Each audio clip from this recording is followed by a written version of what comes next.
1 minute. Let's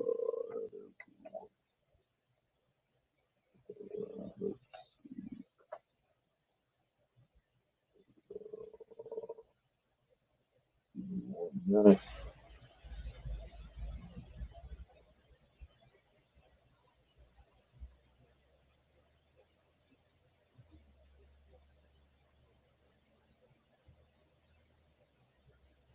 1 minute. Give me 1 second. Gonna be sharing the screen. 1 second. Uh,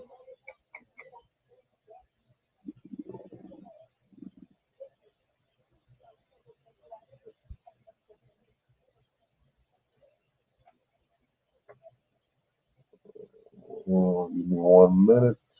1 minute. Oh, YouTube.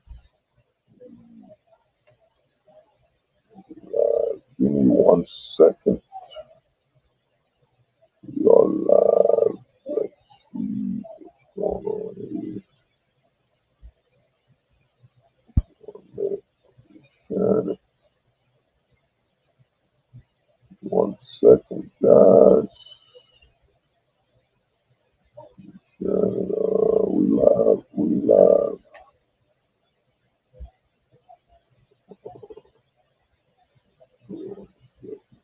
Uh,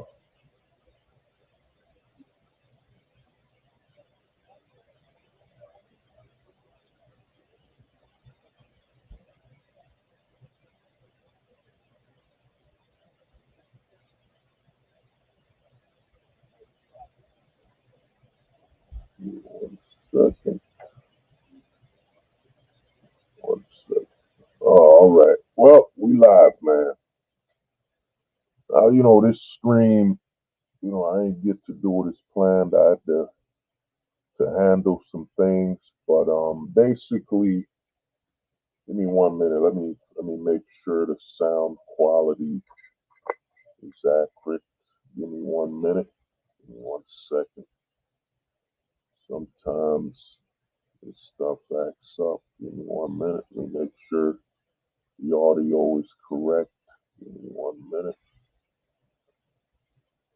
1 second.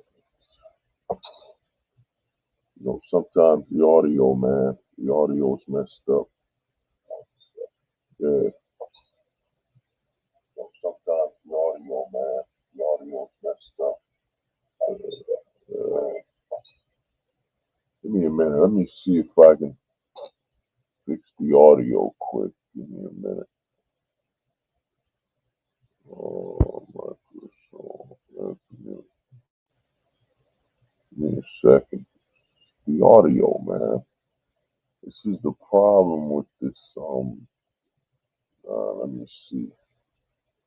Let's check if the audio is working. Give me 1 second. Let's see. Working. 1 second. Yeah, let's see.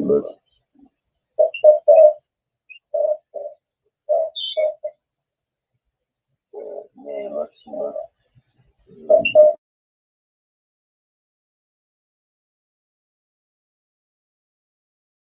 A minute. Let me try to fix the audio. Give me 1 second.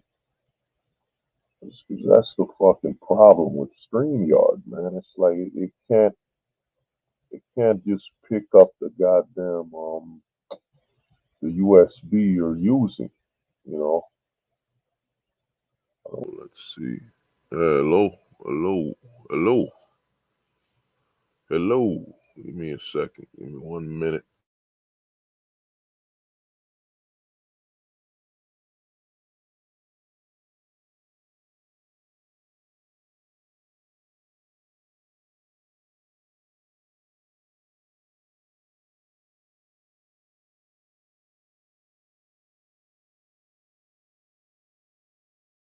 Let me let me see what's going on. I don't know if the audio's know if the audio's working. Give me 1 second. God damn, man. I think. Oh yeah, all right. I think the audio's good. I think so. Let's take a try one more time with the audio. Give me 1 minute. I'll mute it quick.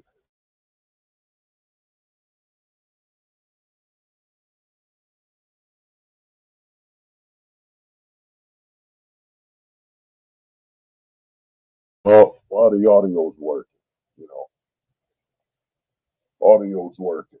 Well, I'm gonna say this, man. I had to do this stream. Had to do it quick.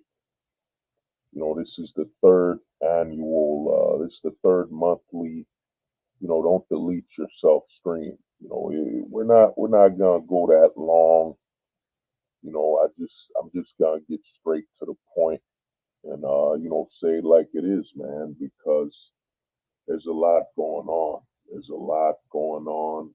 I've been saying this for over a year now. I've been saying it that a lot of people, a lot of men in general, man, are gonna be deleting themselves. There's gonna be a lot of it happening, and it's been confirmed. I got it confirmed, and give me 1 more minute. Let me check the audio one more time.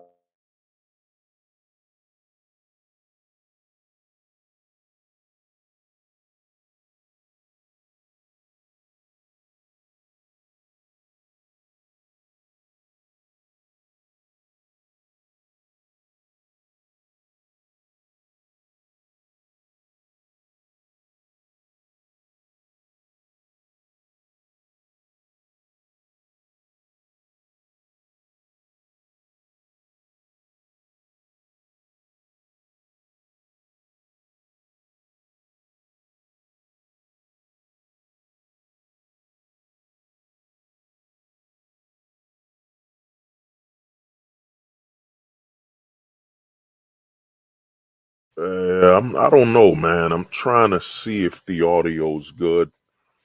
I mean, hopefully the audio's good. But basically, man, this stream's not gonna be long. It's probably gonna go for about 30 minutes or so.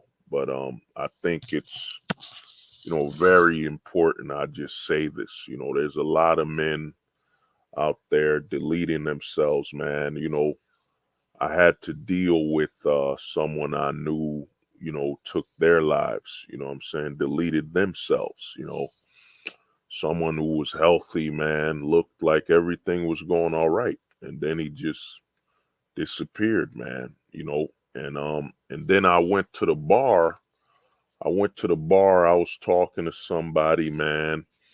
One thing a lot of guys don't think about with this red pill stuff being mainstream is a lot of guys don't understand that a lot of the issues that come with, you know, looking at the world through the red pill lens, and a lot of the issues that come with it are that we all know in the black pill sector that, the red pill red pill is getting a lot of men sick, and we've buried it a long time ago. The red pill really isn't helping a lot of men. I've come to realize that, you know, I talk to a lot of guys in the black pill sphere. A lot of guys bring up one of the big words you'll hear in the black pill is coping. What I'm saying? Coping. But coping, I think, is you just dealing with something. You're dealing with it, you're coping, whatever. And coping could be positive and negative, whatever. But I think the real issue we have is a lot of men are what I call, there's a lot of hopers, man. It's to kind of alter the word hope. There's a lot of men on the red pill sector, man, living on hope. What I'm saying? They're hopers.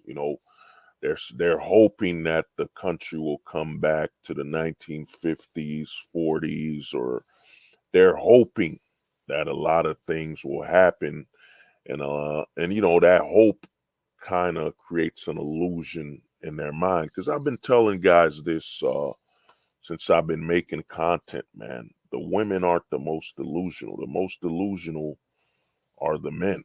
What I'm saying? The fact that a lot of men are looking at the way things are and aren't looking at who played the main role in it. You know what I'm saying? Our legal system and everything going on, we're in a man-made world. You know, when you're in a man-made world, you don't become selective. Oh man, men built the walls, men keep electricity on. No, you got to also look at the bad, that all the laws were passed by your fellow man. So I mean, how can the women be the most delusional when the men who passed the laws are blaming the women that didn't pass the laws? You know what I'm saying? So a lot is going on, man. And I saw it at the bar. Like I said, I've worked the nightlife. I was worked the nightlife as security. And I've worked the nightlife as security for like it's gotta be over 5 years working in bars on and off. And while I've worked in bars since like 2014, I didn't hear much talk about deletion. You don't go to the bar expecting people to say, "Hey, man, somebody I know deleted themselves." You know what I'm saying? You don't go to the bar expecting or hearing that. But with what's going on, man, a lot more men will be deleting themselves. Because the problem with society now is that when you have a society telling men your toxic masculinity, your very existence is toxic. You know what I'm saying? When you have a society telling men that their very existence is toxic, and at the same time, the society's telling men, the only way to get rid of that toxin, that is your toxic masculinity, is to surrender your sexuality. You know what I'm saying? Surrender your sexuality. Stop being a straight male.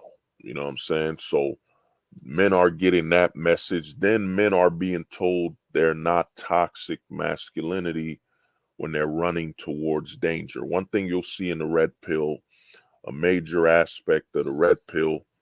Oh, JP was good, man. JP was good, brother. What's up? You know what I'm saying?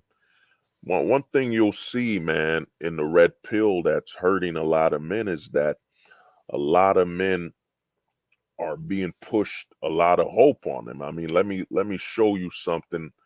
This is a new banner right here. Not to get sidetracked, but this is the new banner here. The black pill is for complete losers, and we got a man here who, I'm not even gonna call him the president no more. It's the princess of the manosphere. Man who married a hooker is telling black pill men they're losers when a man married a hooker. You know what I'm saying? So this is what's going on, man. This is the red pill right here, man. The red pill is so focused on hoping things will return back to normal that they're now attacking other men. These are the same men that say, you know what, we want to stand up for men. We want men to have a say and for men to be able to live their lives. Yet these are the same men that are attacking men. You know what I'm saying? They're attacking men from being individual, and they're attacking men from being accepting things for what they are. The red pill is domesticated and built on hope. When you talk to a red pilled guy, he's going to keep telling you about the 1950s, 1980s, 1970s. The red pill is all about looking backwards, saying, how do we get back?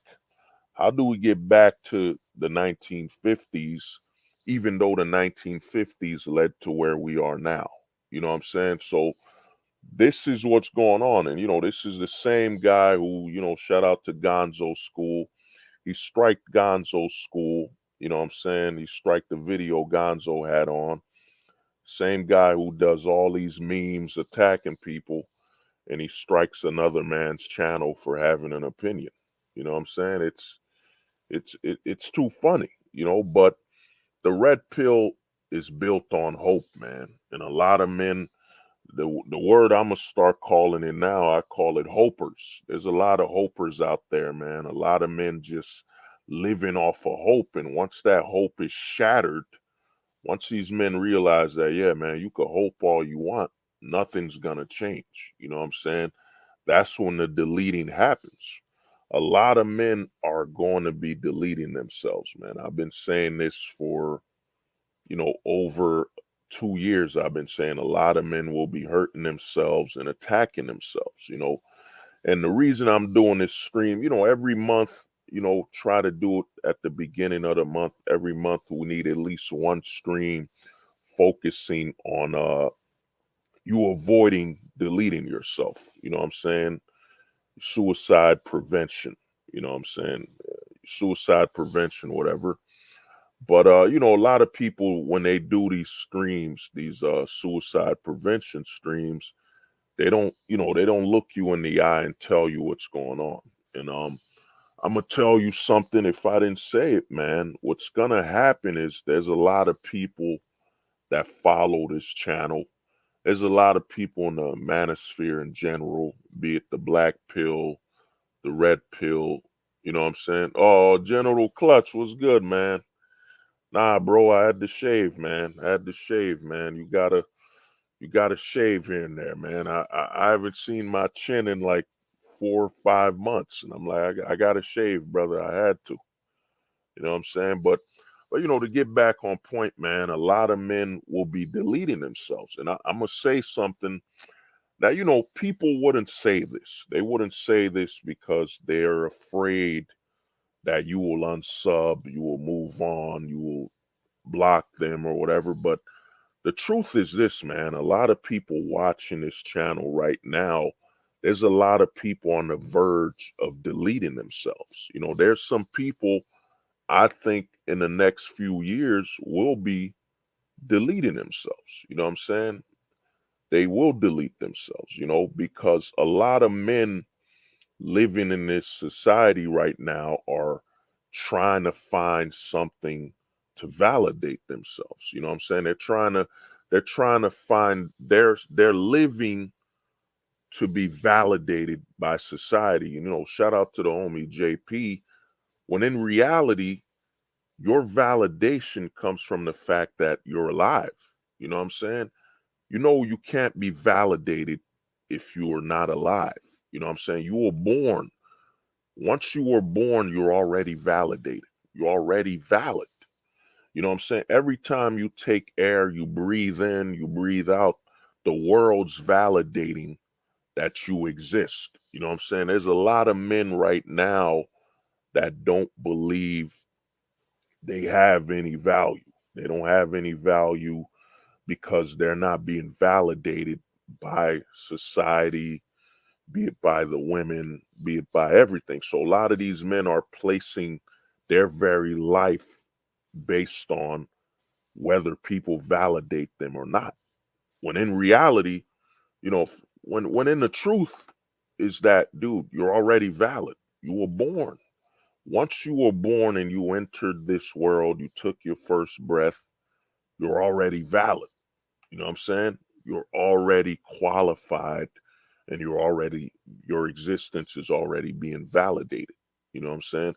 The illusion that's created in society to control you and control whether you have any sense of value, whether your existence matters, is that society has to get you away from looking at the fact that, dude, you made it. You're alive. You were born. You know what I'm saying? You were born and the world validates you by saying, yeah, you exist, man. You walk, you breathe, you're already valid. So now the system creates these images and all that stuff telling you, well, if you don't have this, you don't have that, your existence is meaningless. You know what I'm saying? Which creates depression, which creates a sense of you have no self-worth. Then you seek out deletion. And the reason I'm doing this stream, and it ain't gonna be that long, the reason I'm gonna be very blunt, I'm just gonna be very blunt and just shoot out the black pill truth out here and move on, is that, yo, man, the difference I've come to find, what's the difference between when someone dies, like, let's just say, you come home, someone you loved or family member or friend, they die. what's the difference between that death and a suicide or deleting? What's the difference?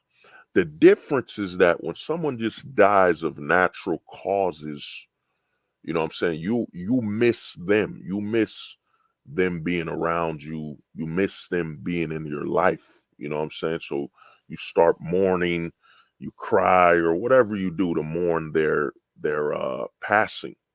But when someone takes their own life, the difference becomes you start blaming yourself. You start saying, man, if only I was able to talk to this person, I might have been able to talk them out of taking their lives. You know, if only I was this, if only I was that. You start blaming yourself for them taking the last necktie, you know what I'm saying, taking their lives or whatever. You start blaming yourself when someone takes themselves out. And then eventually you might potentially loop into that spiral and say, you know what, my existence is negative. You know what I'm saying? I wasn't even able to help a friend of mine, save a friend. You know, maybe I should delete myself. You know what I'm saying? So the difference I've come to find as someone who's lived through seeing, a loved one pass away, you know what I mean? I miss this person every day, man. You know, every day I miss them. And the way they went out, man, it was almost like a film, man. It was like a film. I got to see them one last time, got to hug them, and they passed. You know what I'm saying? But the person that took their lives, man, I didn't get that opportunity. You know, you don't get that. A lot of times when someone takes their own life, you won't get the opportunity to say goodbye. You know what I'm saying? You won't even get the opportunity to embrace them, you know what I'm saying, prior to their passing. And I think the major difference with someone deleting themselves is that you question whether you could have done something. You know what I'm saying? Whether you could have done something, and that might spiral out of control and lead you to blaming yourself for that person's deleting themselves, and then you might eventually seek out the same scenario. You know what I'm saying? So to me, a lot of guys need to understand, man. And this is, let me pull this banner out again, man. Pull this banner out. Give me 1 minute. Yeah, you know what I'm saying? This is, these are the people that's qualified. They tell us black pillars, you know what I'm saying, you're a loser. You're a loser for accepting the fact that, the system is, there's over $1 trillion. There's over $1 trillion in the family court. Trillions. Then there's money overseas. You know what I'm saying? You're a loser because you accept things for what they are. You know what I'm saying? And to me, the message this sends right here, you're telling black pill is for complete losers. And a lot of guys on the black pill sector are guys that were formerly red pilled, or guys that were married, guys that probably are on edge. So you're telling guys that accept the truth or are holding on to it that, they're complete losers. So you're basically saying someone who accepts things for what they are, what it is, their existence is worthless. You know what I'm saying? Because you don't buy into the hope, the conviction of hope. Let's make women great again. You know what I'm saying? Let's make marriage great again. Let's make all these things great again when we don't have the money or the resources to accomplish any of this. Let's sell men this fairy tale that things will return back to what they were. And let's not think about the consequence of when some men believe in this, because this is what the grift is about. The grift is about selling a man an illusion. You got Andrew Tate. What is he? He's in jail now or something. You know what I'm saying? Andrew Tate was hustling people here. the silver pill, whatever. And now you got a man telling guys that accept the absolute truth. Because the black pill is simple.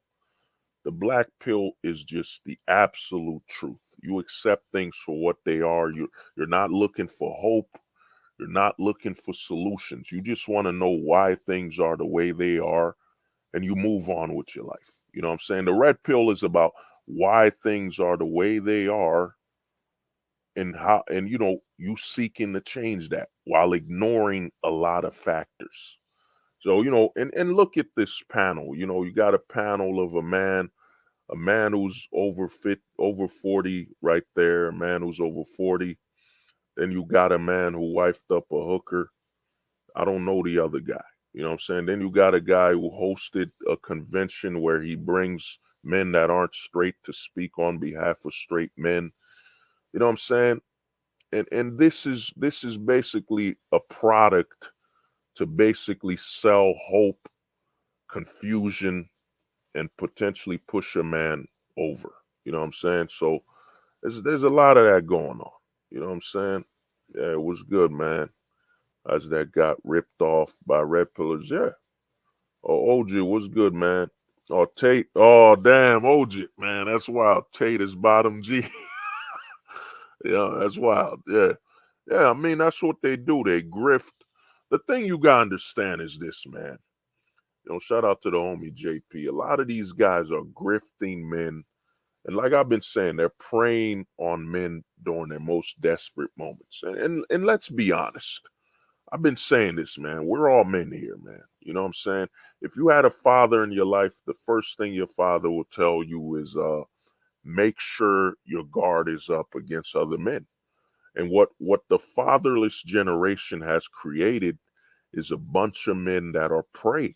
They're prey, man. There's a lot of men that are going to the red pill looking for father figures. You gotta listen to this and think about it, that you're looking for a father figure in a stranger. You know what I'm saying? You're looking for a father figure in a stranger, and you're going to try to treat a man that's not your father, that you don't even know. You're going to treat him as someone that will give you sound advice rather than the black pill perspective is. I'm listening to what this person's saying. This is what the black pill is. I'm listening to what he's saying. I don't know this person. I'm just here for the absolute truth. Once they steer away from the truth, you know what I'm saying? I'm no longer dealing with that person. So to me, you gotta understand, man. And this is a troubling forecast, but the truth of the matter is, man, a lot of men are going to delete themselves. A lot.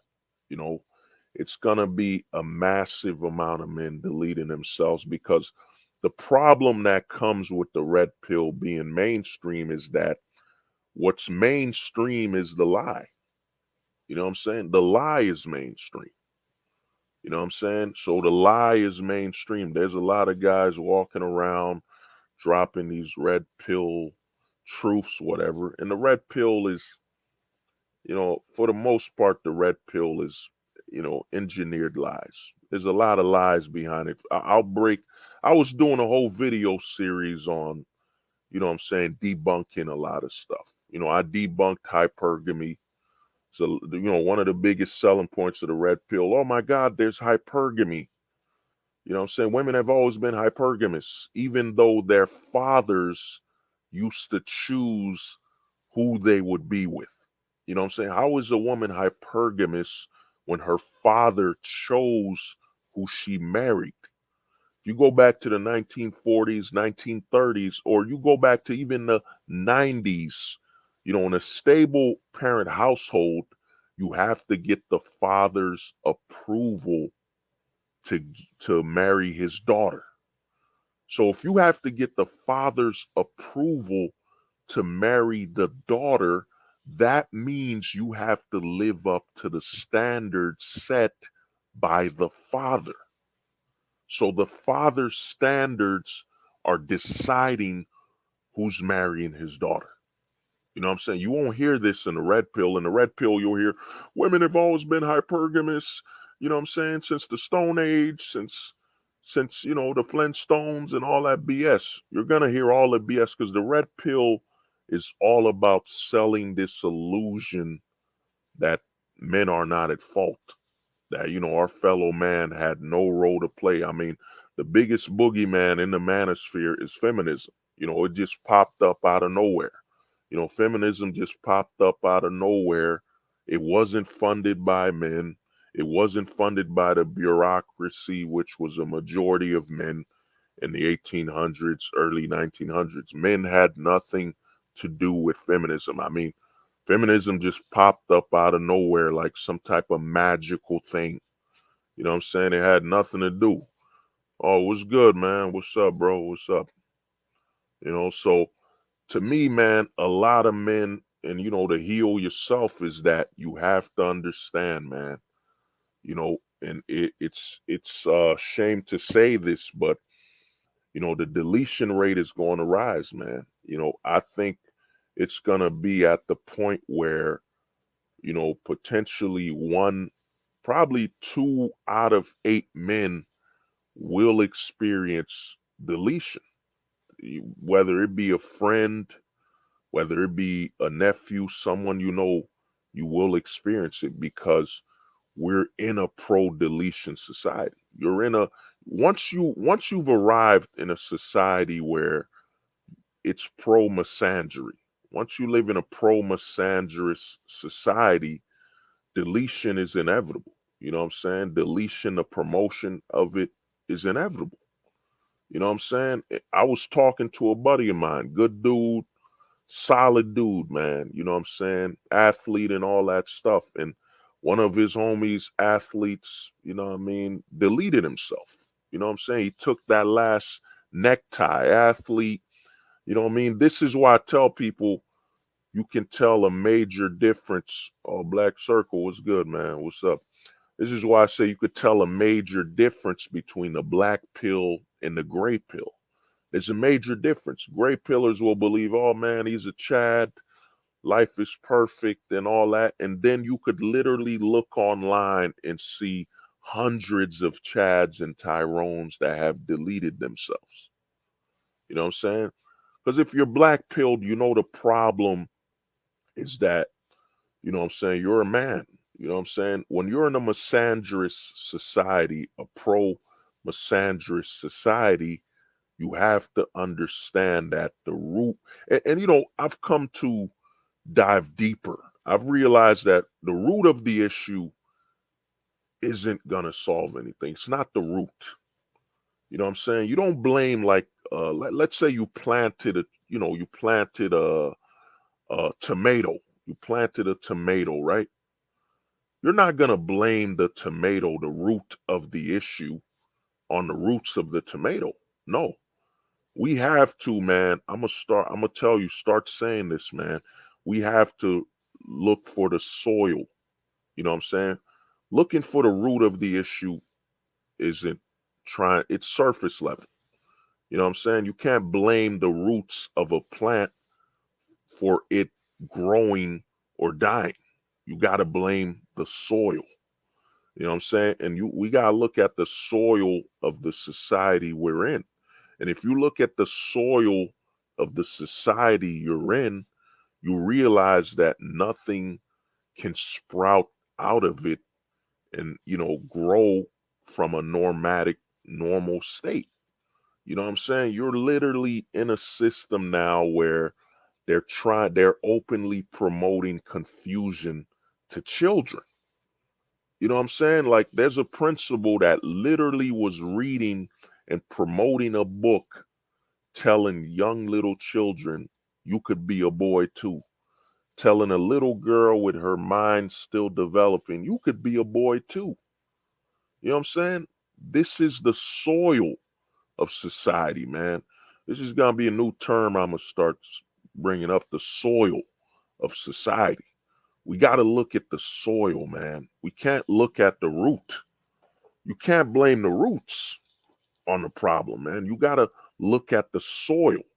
You know what I'm saying? If you spray pesticide all over the soil of your farm, you know what I'm saying, and you're growing fruits and apples and all that stuff, and it gets people sick, you know what I'm saying? Where did the poison come from that was injected into these tomatoes that people are eating and they're getting sick? The soil.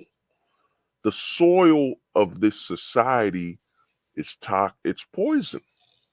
You know what I'm saying? And a lot of men are being trained right now, man. A lot of men are being trained that, a lot of guys, like I said, man, the black pill is rare, man. There ain't that many true black pillars, man. There ain't. It's a lie. There aren't that many. You could go online all you want. You could go all over YouTube. I'd say when it comes to the black pill community, I'd say about 98% of the black pill community is gray pilled. 98%. You know what I'm saying? 98%. Because the thing about the black pill is that it doesn't grow. It shrinks. Because once you realize the truth of the matter, you know what I'm saying? Once you realize the truth of what's going on in society, you're not gonna be complaining. You know what I'm saying? Black pillars don't complain. We talk about what's going on, but you're not going to be talking from a perspective of hope. Let's get things back to what it was. No, black pillar will speak on moving forward. You know what I'm saying? The black pill is about moving forward. You know what I'm saying? You're not looking to go back. You know what I'm saying? If you're black pilled, why would I want to go back to the 1950s when the 1950s, if I'm to go back to the 1950s, let me put something in your mind, because a lot of guys, and you need to look up this word called holistic thinking, because that's how I think on a holistic spectrum, where I'm trying to put all the pieces together while how things happen the way they happen. So let's time travel a little. Let's say you go back to the 1950s. You go right back. Let's say you could go back to the 1950s, right? Wouldn't that mean all the politicians, all the things that led to what it is today would still happen? You know what I'm saying? So you got all these red pill grifters telling you we need to go back to the 1950s, the 1940s. So we need to go back knowing where it will lead to. You know what I'm saying? It's stupid. It's insane. They want you to go back in time knowing how the future will be. You know what I'm saying? It's stupid, man. The thing is this, man. You got to understand, man. The black pill is simple. The black pill, there's no room for, a black pillar doesn't care about dating, wanting dating to come back in the States. A black pillar don't give a damn about dating in America. You know what I'm saying? You accept what it is. We're in the hookup age, man. Dating is dead. Dating has been dead. Tinder was really, the arrival of the nail in the coffin. Dating's been dead. You know what I'm saying? As soon as you go out on a date as a man and you can't set the terms and standards, it's dead. You know what I'm saying? There were men getting what is it, foodie calls long before Tinder. Long before Tinder, guys were going on dates. She ate the food, she ate the steak, didn't even hug him, didn't even thank him. Thank you for the food. Bang, got up, left. You know what I'm saying? It's been like this. This shit isn't new. A black pillar ain't gonna be, well, man, how do we bring dating back? No, man, the black pill's about acceptance. The black pill is math. 5 + 5 = 10. It doesn't matter how badly you want 5 + 5 to equal 11. It doesn't matter how badly you want 5 + 5 to equal 9. It's always gonna equal fucking 10. That's what the black pill is, man. The black pill is literally mathematical. You know what I'm saying? You look at society from a mathematical perspective, and you realize that, okay, you know what I mean? What are you gonna do? What the hell are you gonna do, man? You know what I'm saying? What are you gonna do against? So let me talk to you like as though you're a red pillar. You're a red pillar or a gray pillar or whatever. You know what I'm saying? You're a hoper. You're hoping everything goes back. So what are you gonna do? So how are you gonna return things? Like how are you gonna tell a country that prints money for the whole world to go back to the 1950s? What are you gonna do to change that? Are you gonna say, well, I need to get billions of dollars? Dude, your billions don't matter when the country you're in prints the money. That's how stupid the red pillar is, and that's how stupid all these men hoping things will go back to normal are. How are you gonna return things back when your country literally prints the money? You know what I'm saying? Your country's the superpower. And God bless America, man. America, one of the greatest countries in the world. You know what I'm saying? Great country. Mad opportunities here. America's become the land of labor. Mad opportunities to make your money from your labor, succeed, billionaire, startup companies. This is the land, you could succeed here, man. But having a family, that's gone. You know what I'm saying? You got to look at it like this. What America did is sacrifice the family to reach absolute profit. You know what I'm saying? This is what the black pill is about. The black pill isn't getting your feelings. Oh my God, what about the family? What about what about the patriarchy? What about my God? What about what about when the father was at home? Yo, fuck that, man. It's not about that. It's about the hard, it's about the truth. It's about math. You know what I'm saying? The math is in, guys. The math is in. America making mad money off startups. What did the country do? The country created, the American man today, from a business perspective, from an entrepreneur perspective, is just a monster. You know what I'm saying? They've removed family. When you remove a man's family, you remove stability, you remove everything that would have any ounce of stability in a man's life. The man will focus on business. You know what I'm saying? The man will put his heart and soul on business. This is why in America you get guys making startups, making billions of dollars, and they burn out. You know what I'm saying? They rise, they make $1 billion, and they lose it. And one thing you'll hear from an American hustler versus other countries is that an American's like this, man. Man, I lost $1 billion, but I could get it back. I could get it back. You know what I'm saying? Or I lost, man, I'm completely broke. I went flat broke. I was a millionaire and now I'm broke. An American will be, man, I could make that back, man. I can make that back. I'll hustle again. That's what happens. Once you remove the man's need, the man's pursuit of having a family, once you remove that as an option, you make that man laser focused on business. Laser focused. You know what I'm saying? There are no, there is no one more entrepreneur than the American. The American man is, I myself am an entrepreneur. You know what I'm saying? You know what I mean? Myself am an entrepreneur. You know what I'm saying? I'm working. I got other businesses I'm doing. Got big announcements coming this month. A lot of things we're doing. You know, let me see what the homie JP. Yeah, man, it's about honoring people's free will and free choice. Yeah, JP, man, the homie. Math is one of the purest science out there. Oh man, JP, I gotta repeat that, man. Math is one of the purest science out there. And I'm gonna say something about JP, man. I chop it up with JP.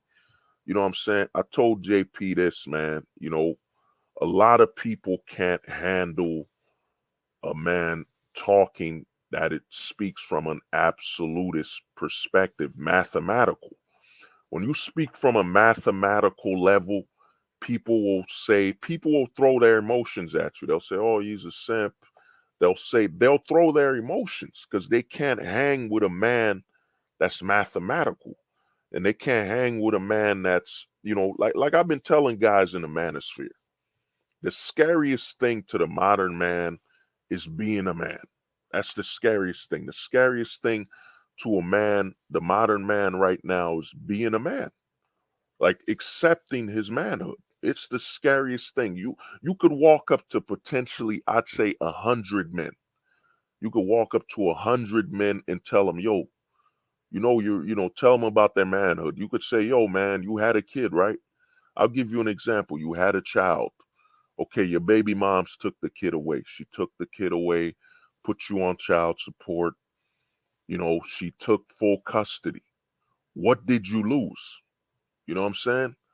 What did you lose? The hoper, the man who lives on hope, the modern man, you know what I'm saying, who lives on hope, like hope is a part of a balanced meal, will say, oh, I lost my kids. I lost my child. My God, I miss my son. I miss my daughter. I lost it all. Dude, you're a fucking man. You, you could have another kid like that. You know what I'm saying? Having a kid for a man is nothing. It's literally a sperm donation. That's literally it. It's a second away. It's a second ejaculated. Boom, a kid is born. Done. You know what I'm saying? Provided the seed for the soil. It's done. You know what I'm saying? They've trained men. Like if you look up the man in the 1950s, a man in the 1950s, one of the sayings was he had two families. He had two families. You know what I'm saying? He had a family. Oh, the homie, oh, Blue H was good, man. Blue H, man, bust a nut and some new cheeks. That's it. Dude, all it is for a man, if you look at being a man is mathematical, man. If you do the math, did you carry that baby for 9 months? No. Did your body change for that baby to grow? Nope. Like besides giving that woman the sperm, like what the fuck else did you do when it comes to that child developing or growing, becoming a living, breathing organism? Nothing. You know what I'm saying? Once you realize, you know, what it means to be a man, I'm not saying it's it won't be hard to disconnect because that's your kid, man. It is extremely hard. It's probably the most painful thing you will ever do. You know what I'm saying?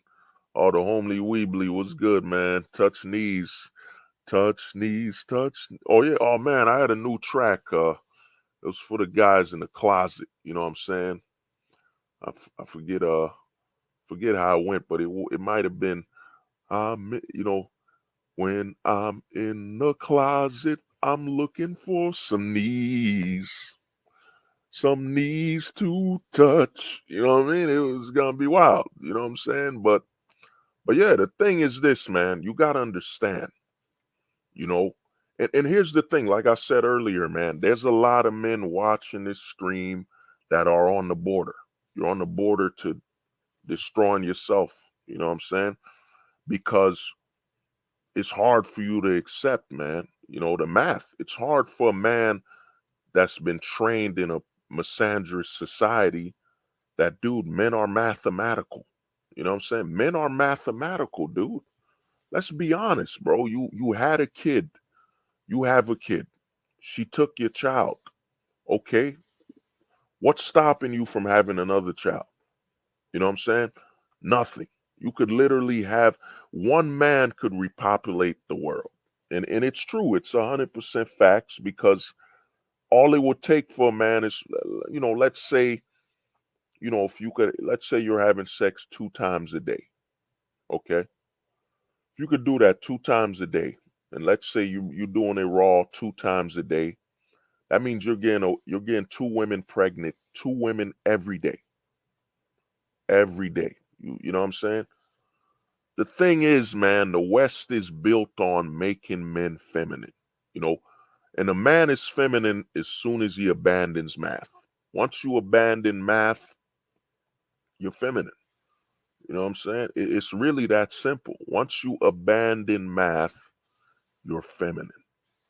A man is mathematical, man. I mean, like I said, I'm not a father yet. You know what I'm saying?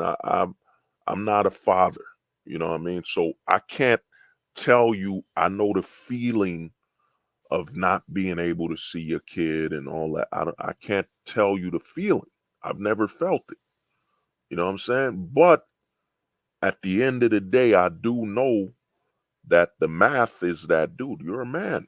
If if a woman, the scariest thing for a woman to hear in today's society, the scariest thing would be if she said, you know what, I'm gonna take the kids. I'm taking them. And if the man said, I go, I'll make another one. I'll make some other ones. Take them. You know, you take them, it's done. I don't want to see them until they're 21. You know what I'm saying? You take these kids, you take them out this household. I don't want to see them until they're 21, because when a kid is 21, you know what I'm saying, now they could legally drink. So the mother can't set you up and say, "Oh, he got our underage son drunk." You know what I'm saying? You know, you won't strategically fall for that. Once a man accepts that, okay, you want to turn these kids. I've been saying this in the manosphere for what is it, 3 years, over 3 years now. I've been since Reddit. I've been saying it. It's gonna go on 5+ years. I've been telling guys, if a woman tells you your children become a bill, that's how you treat them. You want me to pay child support? All right, whatever. That's it. That's all you do. Don't be that it. Don't be that guy. Well, I pay child support and I still take him to Disneyland. I still I still do extra. I go the extra mile. Dude, man, this isn't a positive. That means you support her putting you on child support. Why would you go the extra mile for suffering? You know what I'm saying? Why would you go the extra mile? I've chopped it up with some homies I know that would tell me, yeah, man, she got me on child support.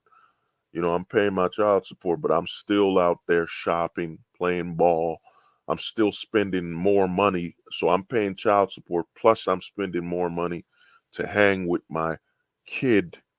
Dude, I've been telling guys this, man. It's painful to hear this, but if you don't got full custody of your kids, man, it doesn't count.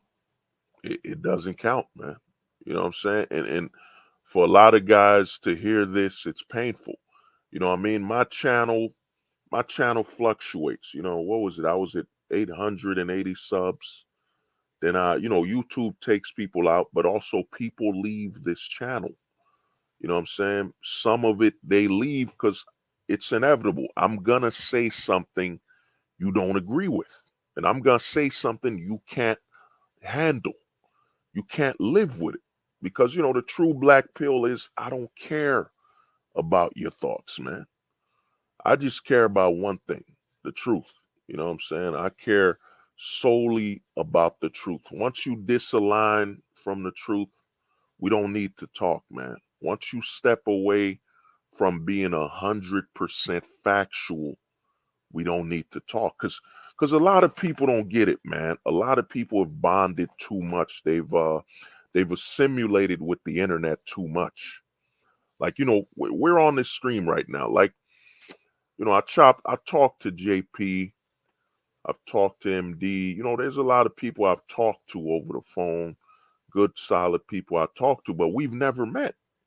None of us have ever met. So beyond the conversations and, technology is the middleman to have us communicate, like, what are we losing? What am I losing if anybody stopped talking to me? Like, what am I losing? You know what I'm saying?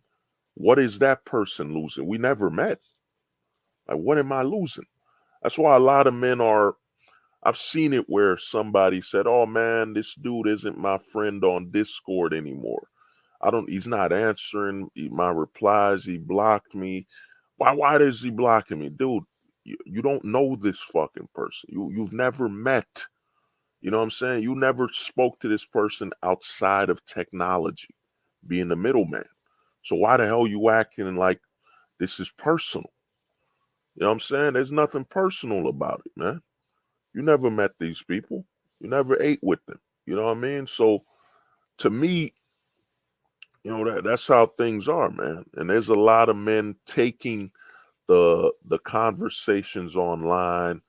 A lot of guys are treating this stuff like you've met these people. No one's met, man. You know what I'm saying? There's nothing personal between us. True personal relationship is I've met you, we shook hands. We shook hands, we chopped it up in person. That is the true definition of personal relationship. You know what I mean? The digital, it ain't personal, man. You didn't meet that person. You didn't see them eye to eye. You didn't shake hands. It's really a relationship based on digital interaction, technological interaction, as in you've never met or spoken outside of having that middleman technology. You know what I'm saying? But like I said, the black pill, man, is absolute. You know, the black pill, they call us defeatists because we're absolute. We accept it. Yo, I accept things for what they are, man. Yo, I'm gonna be real with you. Marriage, all this stuff legally, it's done. I accept the laws, man. I accept it for what it is, and I keep it moving. And I'm about to tell you something, and this is why I say the black pill will always shrink. This is why the black pill will, as more people, and we got this saying in the black pill community.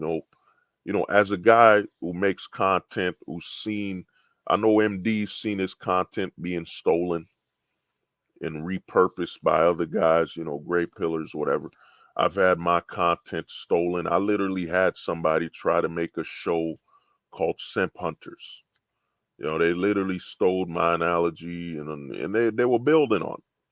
The reason a black pill will always shrink is that once you've arrived at the black pill, you realize what are your problems. You know what I'm saying? What is the problem?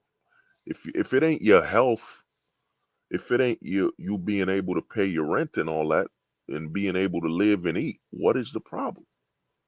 You know what I'm saying? If you accept that, we're in hookup culture, you accept it for what it is, then you don't care about dating.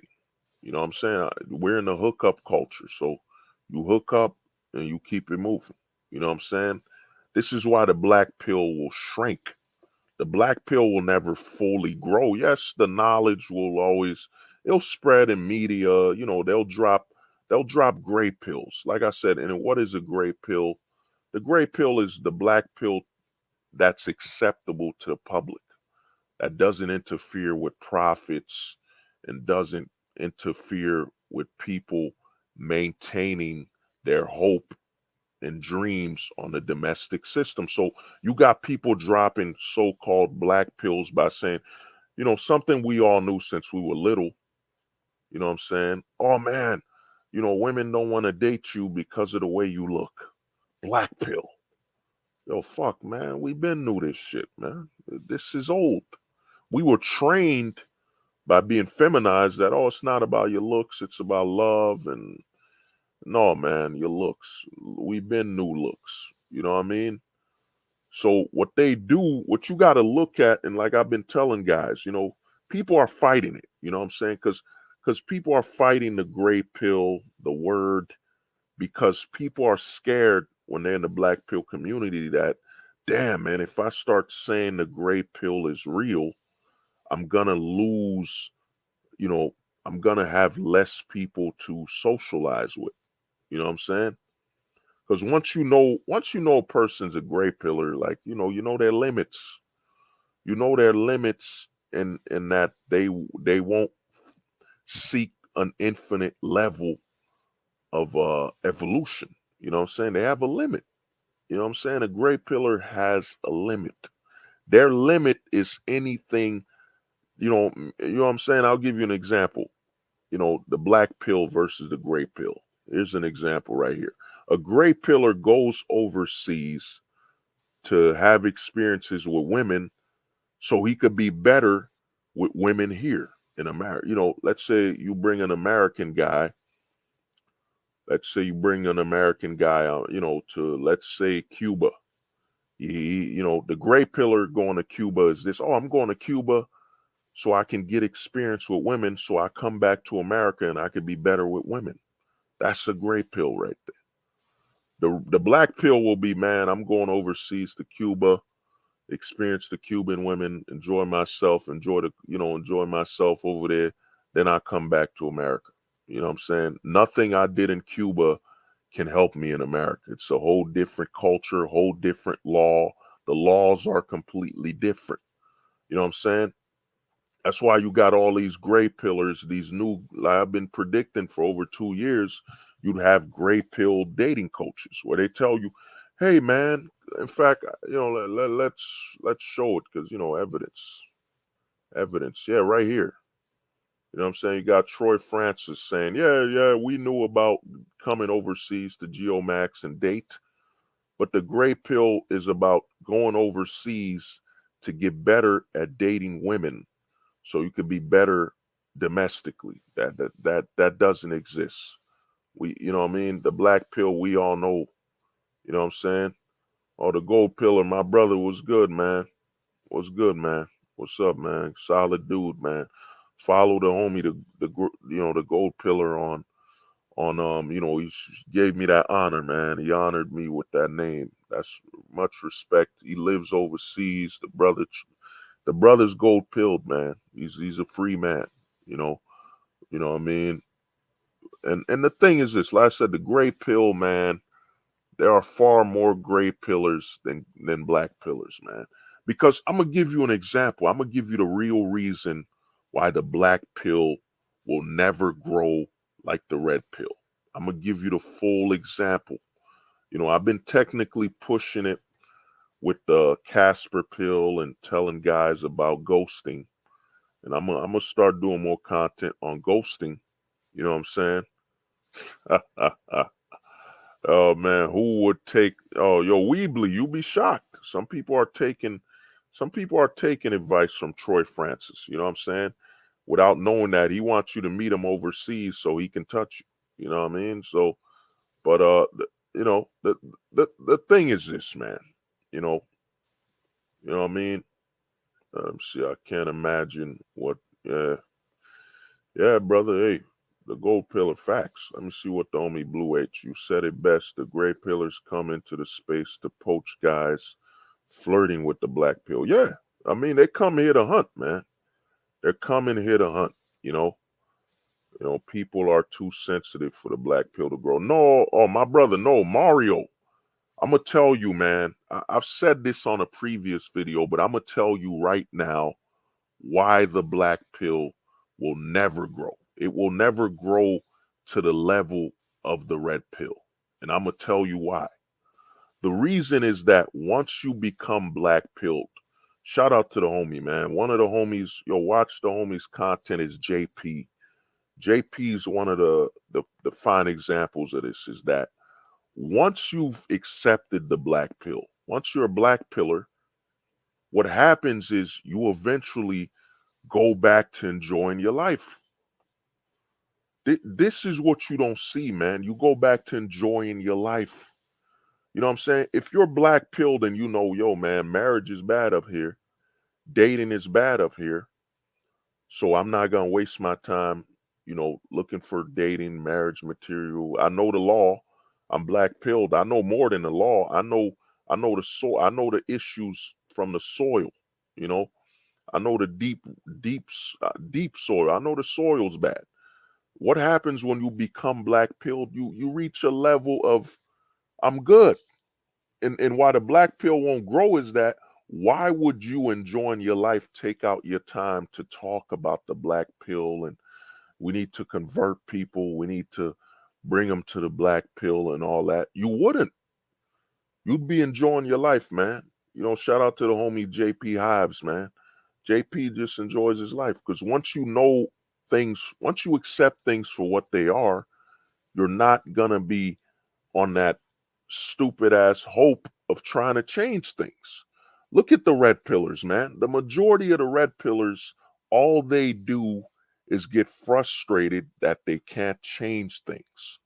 You know what I'm saying? They can't change things. While us black pillars are, well, that's the law, man. That's the law. There's trillions of dollars on this. There's a military.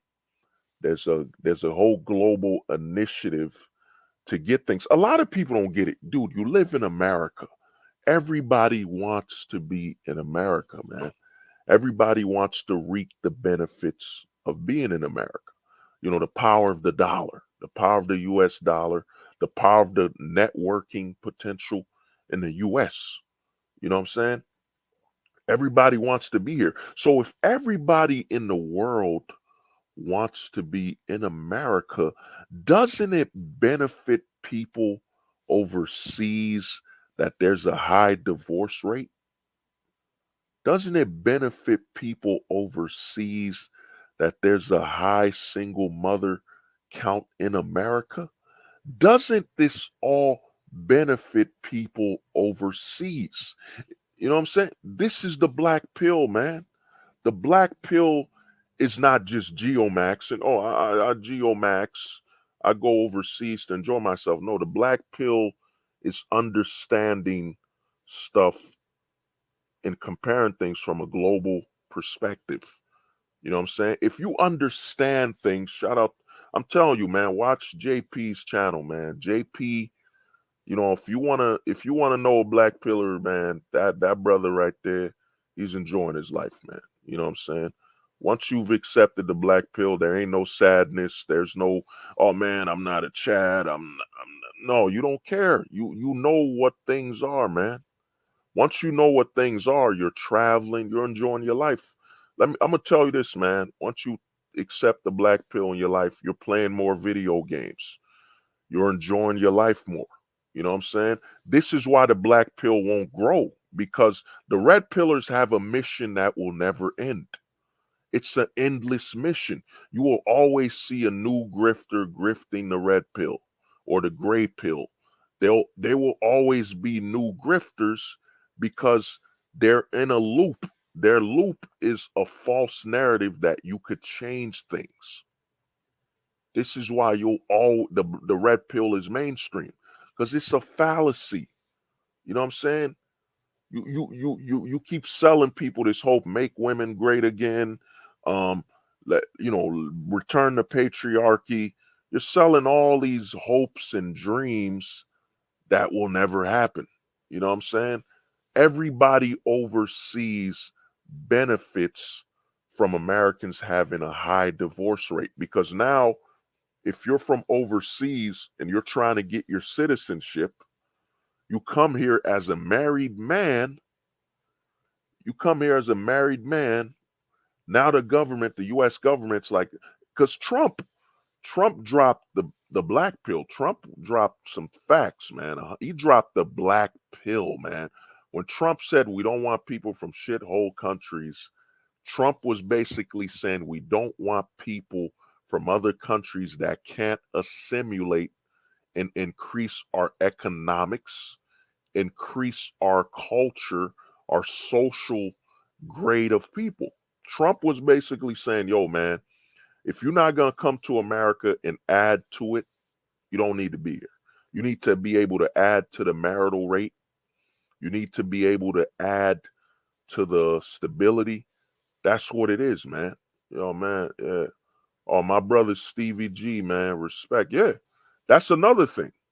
That's the other thing with the black pill, man. That's the other thing why I say that the black pill will shrink is that once you've gone full black pill, man, it's only a matter of time before you start ghosting. You know what I'm saying? You become a full-time ghost. It's inevitable. The black pill won't grow because why would something grow that doesn't promote itself like an endless mission? You know what I'm saying? Dude, the black pill it's gonna keep shrinking. The only time, you know what I mean? It's not gonna grow, man. It grows But while it grows, it shrinks because the more people become black pilled, the more silent they become. They become inevitably quiet. You know what I'm saying? They just enjoying their life. You won't see a black pillar at the bar like, well, hypergamy, um, feminism. Dude, the black pillar doesn't give a fuck. You know what I'm saying? This is why the black pill will not grow on the level of the red pill, because once you've accepted the black pill for what it is, you start accepting society, man. You start looking at things you can truly change versus what you can dream of changing. You know what I'm saying? The red pillars are selling the Martin Luther King speech. The red pillars have so many dreams. You know what I'm saying? I mean, if you let a red pillar give a speech, he'd make the Martin Luther King speech look like a dog barking, because the red pillar could sell. He has so many dreams. He has a dream to make women great again. He has a dream to return the patriarchy. He has a dream to make men struggle again, because in the eye of the red pill, good times breed weak men. So the red pillar has a dream of men suffering. Think about that. The red pillar has a dream about men suffering, because good times breed weak men. You know what I'm saying? That's what the red pillars always say. Good times breed weak men. Even though the strongest bodybuilders, the biggest bodybuilders are today. You know what I'm saying? The healthiest basketball players that know their bodies are today. You know what I'm saying? Good times breed more intelligent and stronger men, because you don't have to worry about going to war and all these stupid issues where you can't better yourself. You know what I'm saying? Oh yeah, oh the homie Blue H. I have a dream of charging you $500 to repeat you the things I've already told you. Yo, man, oh that's the red pill dream right there. You know what I'm saying? The red pill, the black pill will never completely go mainstream. It will never grow at that level. It's too truthful. It's too honest. That's why when I saw when Elon Musk said, take the red pill, and I spoke about that, what is this, coming on over 2 years ago on the video I did, Too Many Pills. When Elon, oh man, the homie, the overspear was good, man. Yeah, the thing is this, dude. Once Elon Musk, a billionaire, once a billionaire tells you take the red pill, it's done. It's done, bro. You know, Elon said take the red pill. Elon basically said this does not change the status quo. It does nothing. You know what I'm saying? Man, Weebly wilding out, man. I have a dream of men across the world touching these. You wild, man. Yeah, Elon Musk knows about the black pillar for sure. He just doesn't want to drop it yet. Yeah. No, I mean, they can drop it. They drop black pills, but they drop acceptable black pills, aka the gray pill. You know what I'm saying? Telling somebody, yo, a woman doesn't like you because of the way you look, like what does that do? It doesn't change anything. Doesn't change the status quo. You know, once Elon Musk said take the red pill, Elon's a billionaire. He basically said take the red pill because he knows the truth. The red pill is that men stay here domesticated, and they don't abandon ship. The red pillars are the guys that stayed on the Titanic. You know what I'm saying? They stay on the Titanic, man. They're gonna die before they accept the fact that marriage is done, that their whole dream of going back in time to live the life their father had from the 1950s is over. You know what I'm saying? The red pillars, that's their dream, to go back in time, bro. It's over, man. It's done. We're in the overage. The overage means, you know what I'm saying? That you having children, you being in your kid's life, it's over. Think about it. I've been saying this for over 3 years, that a man in World War II A man during World War II had more chances to be with his children than you right now. A man during World War II, he's in the trenches, getting shot at, bombs being dropped. You know what I'm saying? He's running for his life. He had a more chance of being with his family than you. The modern man. You know what I'm saying? He had a better chance. A man during World War II. If that doesn't say it's over, you know what I'm saying?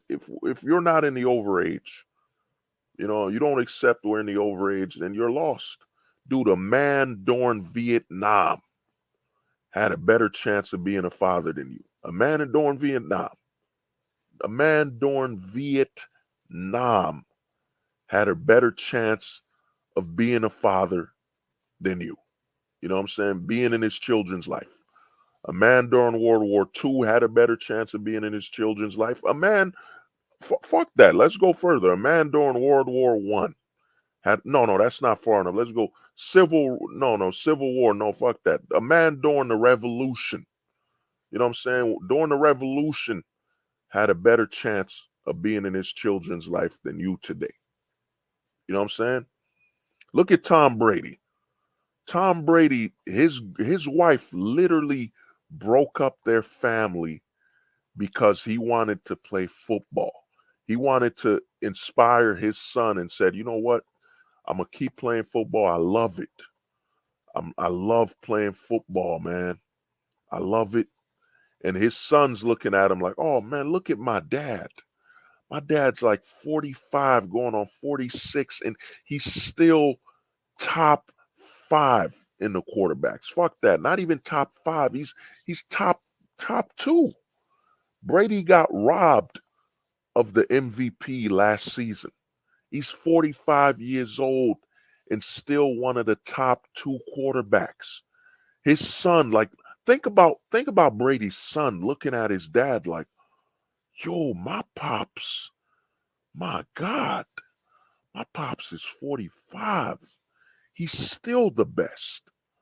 That means as long as you have the skill and your mind is right, you could still be the best. His son was just, Brady's son, man, he was getting the experience of a lifetime. Seeing his father say, "Yo, when I'm done with the game, I'm done. When I'm ready. When I'm ready to be finished, I'm done." And his wife literally broke up the family not because Brady cheated, because Brady wanted to continue living and doing what he wanted, what he loved the most, and inspiring his children. You know what I'm saying? Tom Brady lost his family for fucking playing football. Huh? He didn't cheat on his wife. He lost his family for wanting to continue playing football and being an inspiration to his son. And you will come here. You got these red pillars saying you got fucking Andrew Tate saying you need to be alpha. If you're alpha, you could keep a woman in her place. You know, you got other guys. I saw Darius M make a video where you could train them, like you could train a woman like she's a dog. You know what I'm saying? These guys, the delusion is insane. Women are not more delusional than men. This is a major black pill. Because if the women were so delusional, why the fuck aren't they screaming? Why the fuck aren't the women screaming and literally screaming they need to change stuff, bring shit back, and all this bullshit? There is nobody more delusional than the westernized man. The westernized man literally fucking sweats out delusion. You know what I'm saying? Sweats it. Feminism. Uh, uh, uh, Hypergamy. Uh, you got to be alpha. Um, yeah, I guess Tom Brady was an alpha. Tom Brady was not an alpha male. Tom Brady, Tom Brady, who's got the respect of men 3 times his size. Tom Brady, who's got men that would freaking die for him. Yeah, yeah. No. I mean, Steve G. Yeah. I mean, we all know Tom Brady is purple pilled to the max. I mean, Tom Brady's a, you know, it's purple pilled to the max, But Tom Brady is the definition of, he played sports. He's your Chad, he's your Giga Chad, all that crap. He's everything everybody talks about, but he still took that L because, like I've been telling guys, in fact, I got a new word. It's her terms. It's a, in actuality, in the society we're in, I'm gonna give you Will Smith. Will Smith is in a her term relationship, as in it's on his wife's terms. You know what I'm saying? His wife's terms. She want to cheat. She want to sleep around. It's called the her term relationship. You know what I'm saying? HTR, her term relationship. You know what I'm saying? You know, that's the success rate of relationships now. You got to be on her terms. You got to come home when she calls you. You got to stop hanging with your buddies. You got to stop being an adult. You got to live on her terms. You know what I'm saying? Oh yeah. I heard Rolo went on Dr. Phil. Yeah. I mean, it's only a matter of time he went on there. Let me get some water. Get some water in my blood. Ah, damn. Yeah. I mean, that's what Rolo's basically selling. To me, Rolo's like he's a poor man's Steve Harvey. You know, he's just grifting, man. They want you to all this masculinity crap and all that. It's BS. Masculinity doesn't mean if masculinity meant so much, being alpha and all that stuff, then explain the divorce rate with football players. Explain the divorce rate with football players. Explain the divorce rate with basketball players. Explain the divorce rate with athletes. Since Andrew Tate, you've got to be an alpha male. You've got to be able to bench press a gorilla right on your nuts. You've got to be able to bench press a gorilla on your nuts and be an alpha male. You've got to be able to go into a bull's pen, a pen with a bull, and the bull just looking at you, the bull will know you're an alpha male, and the bull won't even charge. That's what you've got to be a successful man. That's the definition of an alpha. You got to be so alpha that you walk in the zoo and the lions don't even roar. The lions don't roar, they meow because you're such an alpha male that even the lions don't even roar, they meow. You know, that's how alpha you have to be. You know, a woman has to be able to sense your alphaness from 50 miles away. If a woman can't sense your alpha from 50 miles away, you're not a man. Come on, man. Listen to all this fucking Jedi mind trick. You know what I'm saying? You want to know what's crazy, man? Oh yeah, the homie, man, Mario, yeah. Oh yeah, Will Smith's got all that, man. He's got the status, you know what I'm saying? He got the height, he's a handsome man, he's got it all. But one thing he doesn't have his manhood. You know what I'm saying? If Will Smith had his manhood, he'd look at Jada, he'd look at himself and say, damn, the whole world wants, all the women around the world want some Will Smith. All of it. Even younger women. Like we're talking women that, you know, 18 to 21 are still watching The Fresh Prince of Bel-Air. You know what I mean? There are women literally growing up 18 to 21 that want Will Smith from Fresh Prince of Bel-Air to this day. You know what I'm saying? To this day. So, it don't, but Will Smith doesn't have pride in his manhood, and Will Smith is a pink-pilled man. I know I've been saying I need to release, I'm gonna do it. I've been meaning to release that pink-pilled video and I keep fucking forgetting, you know. But I'm about to wrap it up because I gotta get ready for some work. Gotta get ready to handle something.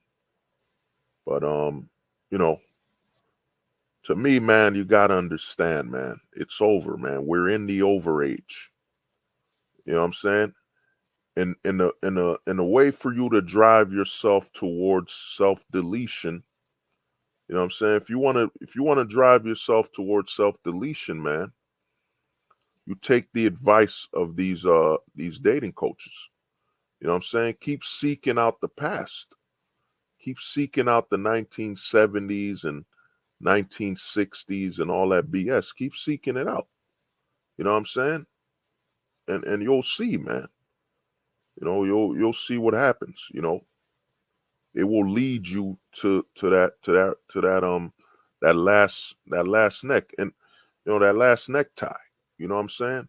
And I even created, this is Black Pill 4.0, man. The Black Pill keeps evolving. Now the Black Pill is interactive. I created an AI. You know what I'm saying? Feel free, man. Check out the AI. I created an AI. You know what I'm saying? You could talk to. It's not perfect. You know what I'm saying? It's not perfect, but if you're looking to basically, you know what I'm saying, you're looking to basically converse and ask some questions. Try it out, man. You know what I'm saying? Try out the Black Pill AI. Created the philosophy AI, man. You know what I'm saying? Give it a try. But like I said, man, a lot more men. It's sad to say, it's shameful, it's sad, but I'm telling you, the next 5 years coming up, man, expect deletion, man. A lot more men will be deleting themselves, man. You know, a lot men. It's not about coping. Coping implies that you could cope. You could cope with the issues. What happens when a man loses hope? You know what I'm saying? There's a lot of men living off hope right now. You know, a lot of men living off hope they will get married, hope they will start a family. There's a lot of men literally. I mean, Kevin Samuels used to tell men, and a lot of red pillars tell you this whole thing: get a lot of money, then give it to a woman. That's basically how red pillars. Give me a minute. I gotta see the AI. For some reason YouTube is acting a little stupid. You know what I'm saying? But give me a minute. You know, yeah, it's acting a little stupid. But yeah, this is the AI right here, man. Want to talk to a philosophy AI? Want to bounce some ideas, and you'll know when it's dropping some some fucking blue pilled information. You know what I mean? You'll know. You know what I'm saying? Fucking camera. You'll know. But like I said, man, try it out, man. Try out this AI because the Black Pill now is interactive. You know what I mean? It's interactive, man. You know what I'm saying? If you do the math, let me see what the homie, the gold pillar, said. If you do the math, by the time you have the millions it takes to get a woman in the West, you can just ex expatriate and retire. Yeah, you could expat and retire. Yeah. But that's the red pill. The red pill is about training men, get your money. And these are the same guys telling you don't be a simp. Don't be a simp. Don't be a beta. Yet their whole analogy, their whole theme is go get this money so you could get women. Basically, get this money so you can give a woman an opportunity to take it. That's the analogy of the red pill. That's what all these red pillars teach. That's what you heard Andrew Tate tell you. Come to Hustle Academy. You come to Hustle Academy, it's like Hogwarts. An owl with sunglasses will fly towards your home and tell you whether you're worthy of coming to Hustle Academy. You know what I'm saying? Come on, man. uh, the black pill, like I said, dude, about to crash out. Let me see, 1 o'clock. See what time it is. 1, 2, 3, 4, 5, 6. All right, I'm about to sleep in a few. About to drop a few more. You know what I'm saying? Want to thank everybody for stopping by. You know what I'm saying? Yeah, yeah. Oh yeah, oh yeah, oh yeah. Yo, OG, you already know, bro.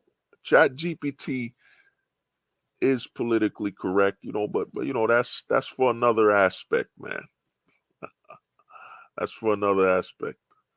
Oh, my brother Barry was good, man. Barry was good, dude. That's my brother right there, man. He's a wise man. You know what I'm saying? That brother right there, I chop it up with Barry, man. Solid dude. Solid. You know what I mean? Well, we'll talk, man. I wonder why you left, but we'll talk, you know. But the thing is, that another thing is, like I said, man, a lot of men, you know, to get back on the topic at hand, a lot of men are going to delete themselves. The sad thing is, man, you know, oh, I deleted my content. Oh man, you left, man. That's wild. Oh, Gus, my brother, man. Yeah, yeah, yeah. Well, Chat GPT isn't AI. It's my boy taught me. It's actually VI, virtual intelligence. It draws all its intelligence from online. It's not a real AI where it's content and all that stuff. But yeah, yeah, yeah. You know what I'm saying? But the thing is this, man, a lot of men will be deleting themselves, and it's gonna create a domino effect because too many men have been trained to live off of feelings. I'm one of the guys when I talk on a stream or you jump on my stream, I tell guys, yo, don't tell me how you feel. I don't give a fuck how you feel. Tell me how you think. You know what I'm saying? Tell me how you think, man. Don't tell me how you feel. You know what I'm saying? That's how you can tell a lot of men have been corrupted by this system where they'll tell you how they feel. Like you ask a man, yo, you ask him for directions. Like, how do I get to Saint Boulevard? Well, I feel you should take a left. I feel you should take a right. Yo, man, do you fucking know? I don't want to know how you feel. Like, I have some feelings on how I get there. Tell me what you think and how the fuck I get there. I don't care about your feelings. You know what I'm saying?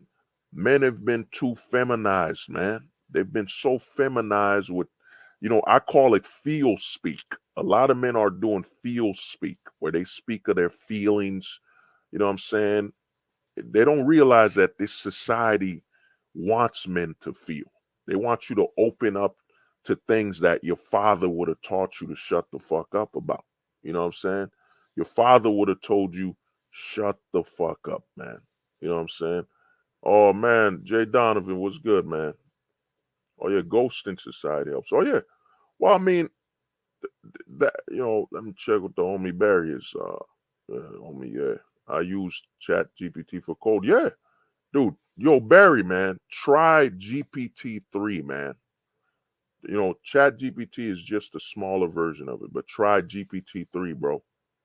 You know what I'm saying? The homie Barry, man, expat destination Caribbeans, killing it.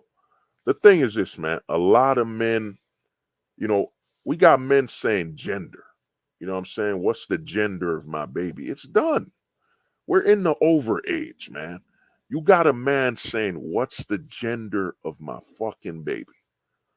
You know what I'm saying? And then you got this same fucking man gonna say, well, there's only three sexes. There's male, female, and hermaphrodites. And this same fucker's gonna say, I got a gender reveal. No, dude, it's supposed to be what's the sex of my baby? You know what I'm saying? What's the sex of your child? You know what I mean? Fuck the gender, man. What the fuck do you mean you got a gender reveal? That's how you know the programming. There's so many people that are fucking lost, man. You know what I'm saying? That's why I say the black pill, it won't grow. And the reason it won't grow is that once you know the truth of society, why would you waste your time? Why would you don't become burdened anymore? Dude, I'm gonna be real with you, man. I went to a bar last week, you know what I'm saying? Got a few dances here and there, you know, few lap dances, at the bar, you know. And the chicks left. They left, whatever, man. It is what it is. I don't give a fuck. She left. Think I kissed the broad here and there. I kissed the girl, and I didn't leave with her. I just, I got, kissed her and moved on. You know what I'm saying? The thing is this: the reason you got this banner, like I'll show it right here. Where's the brand? The reason you got people telling us we're losers. You know what I'm saying? Look at this. This is a man who runs a male convention telling other men they're losers for thinking differently. Isn't that the same thing the society and the agenda is telling us? This is why the red pill is failure. You know what I'm saying? Because it's literally the same, goal of this society telling other men you don't have the right to think freely. You don't have the right to think freely, man. We're losers because we accept society. We don't live in a dream. We don't have dreams. You know what I'm saying? We accept things for what they are. You know what I'm saying? Marriage in the U.S. is too destructive. Yeah, well, Barry, marriage is done, man. 21 closets. Yeah. Marriage is done in the West, man. And the thing is, it's not even marriage that's done. The relationship between man and woman is done.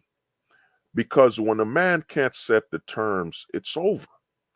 You know what I'm saying? The terms. Like if your wife, like I had a homie of mine, yo man, my homie, man, he kills it at the bar. He's legendary. You know what I'm saying? He used to walk out the bar with used to come in with a girl and leave with another one, man. Legend. He was a monster. You know what I'm saying? He come into the bar. He used to come in the bar like it was a fucking car dealership. Like he was bringing in a girl he was leasing to get a new girl. You know what I'm saying? He was a legend, man. And I hung out with a lot of these dudes because I worked the bar. I was security, chilling with them, whatever, whatever. And they'd come in the bar, man, just get women, bro, and then leave. Now I see this dude and my homie telling me he can't be outside past 12 a.m. because his girl don't want him to be out past 12. This is another thing, another reason I think marriage, and the homie Barry brought it up. The other reason marriage is dead is that what's crazy, and some people might think this is crazy, but what's crazy now is that you have more freedom being around your mother and your parents than you have with your girlfriend. Think about that. Yo, think about this shit, man. You have more freedom being around your parents, your uncles and all of them than you have with your own girlfriend. You know what I'm saying? This is why I say you don't focus on marriage. The relationship between man and woman is dead, man, because the man has no authority. We're in a pro misandrous society. You know what I'm saying? Pro misandry. Like I use Chat GPT. I think it was the homie Barry. The homie Barry showed it to me where he tried to make a joke on a woman with the chat and it said, don't hurt her feelings. And it started joking on men. We gotta understand, man, everything you use, you're in a pro misandrous society. Pro misandry. Everything will come with misandry. AI, VR, all this shit comes with misandry. You're in a pro misandrous society. You can't believe anything that comes out of this system will not have misandry. You know what I'm saying? Because this government runs on anti-male authority. The reason the government doesn't want a man in the household is that the man will dictate how the family will vote. You know what I'm saying? Just imagine, a household where a man tells his wife, "Yo, you're voting for Lewis. Lewis is a you know what they call that?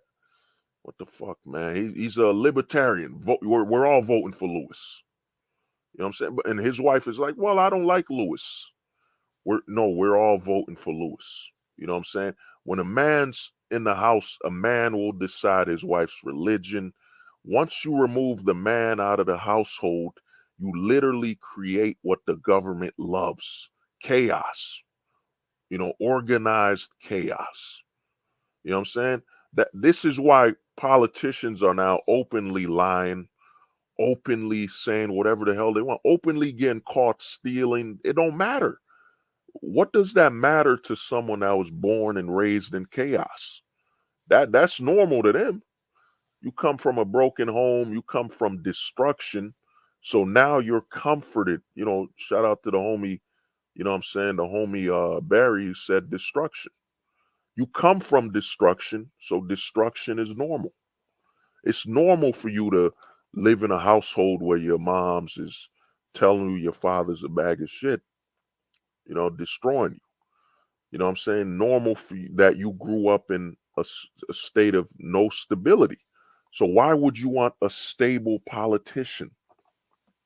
That stable politician doesn't feel real or normal to you because you grew up in chaos, man. So you're seeking chaos now as stability. Like a lot of people don't know that it's now normal, man. It's normal for some, 80%. It's normal for kids to grow up without both parents. It's normal. You know what I'm saying? It's normalized. Shout out to the homie Jay Donovan. It's normalized dysfunction.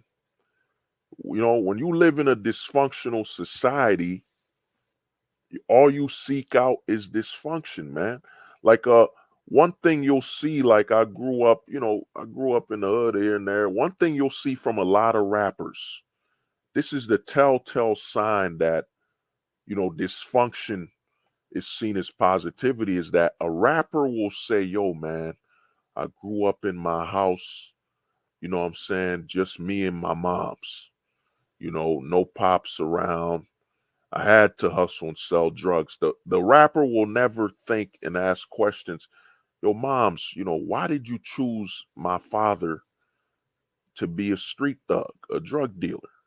Why did you leave our mom? Why did you leave pops anyway? Even if y'all had your issues, man, we need him. You know what I'm saying? As long as he wasn't beating on her and all that, beating on her and hurting her, yeah. So to me, man, you got to understand a lot of children growing up today don't know that they're a byproduct of a one night stand. They're a byproduct of jealousy. Like, I was chopping it up with some chick and she told me, if her man cheated on her, she'd cheat on him with his friends. You know what I'm saying? So she'd risk getting pregnant, an STD, just for the sake of vengeance. You know what I'm saying? Because men don't have any authority. She didn't think about her father. She didn't think how would this look for my father? That I just, she went around sleeping around. It don't matter. We live in a misandrous society, a pro misandrous society, man. This is what a lot of men don't understand. There's no such thing as misandry. You live in a pro misandrous society. It's pro misandrous. Everything done is about, what I'm saying, a man selling his masculinity, his sexuality. A lot of guys don't get it, man. I couldn't articulate it. I couldn't articulate it earlier on. I didn't catch on that, toxic masculinity basically means you being a man, your very existence is toxic. You know what I'm saying? Because explain to me, what is toxic masculinity? You know what I'm saying? Like how does masculinity become toxic unless the origin, a man, is toxic by being a man? You know what I'm saying? So by process of being a man, you're toxic, you know? And this is why they're pushing the agenda. You need to on your children to tell your son, you could be a girl too. You know what I'm saying? And where's this? You know what I mean? I had this, I never deleted this. You know what I'm saying? Where is this joint? I gotta find it. Damn, did I delete it? No, yeah, there it is, right here, man. If you're watching the stream, I mean, look at this dude, man. Look at the way he put his hand around his waist. This is what society wants, man. This is the future of manhood. You know what I'm saying? This is what they want. You know what I mean? They want you to sell. When you look at it, I think his name is Harry Styles. When you look at him, you know, a lot of guys who look at the surface level are saying, oh man, he's in the closet. They don't get it that he's committed to the government. He's a complete support of the government, because if he was in a society with male authority, other men would say something's wrong with this guy. He's wearing a dress. Something's wrong with him. He's mentally unstable. You know what I'm saying? He's wearing dresses. He wants to be a woman. Something's wrong with him. But when you live in a society where, oh no, well, I mean, he wants to give up his manhood so the government can represent his manhood. So in the eyes of the government, that will reinforce that he's normal. He should be an idol to your kids and your children. You know what I'm saying? This is what a lot of men don't understand. In a pro-misandrous society, it's all about men selling their manhood, men selling their sexuality. Yeah. You know what I'm saying? It's over. Yeah, the homie. Yeah, the West is done, man. The West, from a cultural perspective, from a moral perspective, is done. There are no more morals, man. We live in a demoralized society. Morals are done, man. Morals, in all honesty, morals are fiction. You know what I mean? It's fiction. And this Harry Styles, that's the hero they want for your kids, man. That's the hero. Man wearing a dress, teaching your son, this is manhood, being soft and letting the government stand up for you. You know what I mean? Letting the government be the man, letting the government be the masculine. Because notice, they never say it's toxic masculinity when the government acts. You know what I'm saying? It's never toxic, you know? But like I said, man, a lot of men, a lot of men are going to delete themselves because they've been feminized, man. They've been told to be emotional, feel. And I'm going to tell you one of the biggest scams they ran. They ran this scam where they told men, you could look it up online. Look up on Google when you get the chance. Men cry too. Look this shit up, man. It's a bunch of grown men crying, saying, look, we men cry too. Like we didn't cry when we were fucking babies. So you're telling me a baby boy never cries. Baby males don't cry. You know what I'm saying? Baby males don't cry, man. Look it up when you get the chance, man. Go on Google and you'll see that, you know what I'm saying? Look up men cry. You know what I'm saying? Look up men cry, man. And you'll see a bunch of grown men crying as though we men never cried when we were babies. You know what I mean? In fact, I guess I'm going insane. I've never seen I guess me saying I've seen a baby male cry is insane because, men don't cry. So I guess we've never cried. So I guess a baby boy, I've never seen a baby or a young child, a young boy cry in my life. It doesn't happen. We only cry when we become men.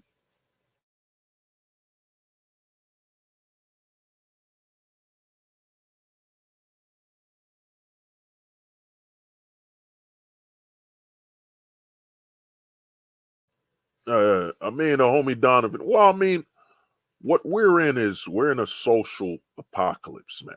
You know, we're not in the apocalypse where the the buildings are falling apart. No, we're in a social apocalypse. We're in a demoralized country.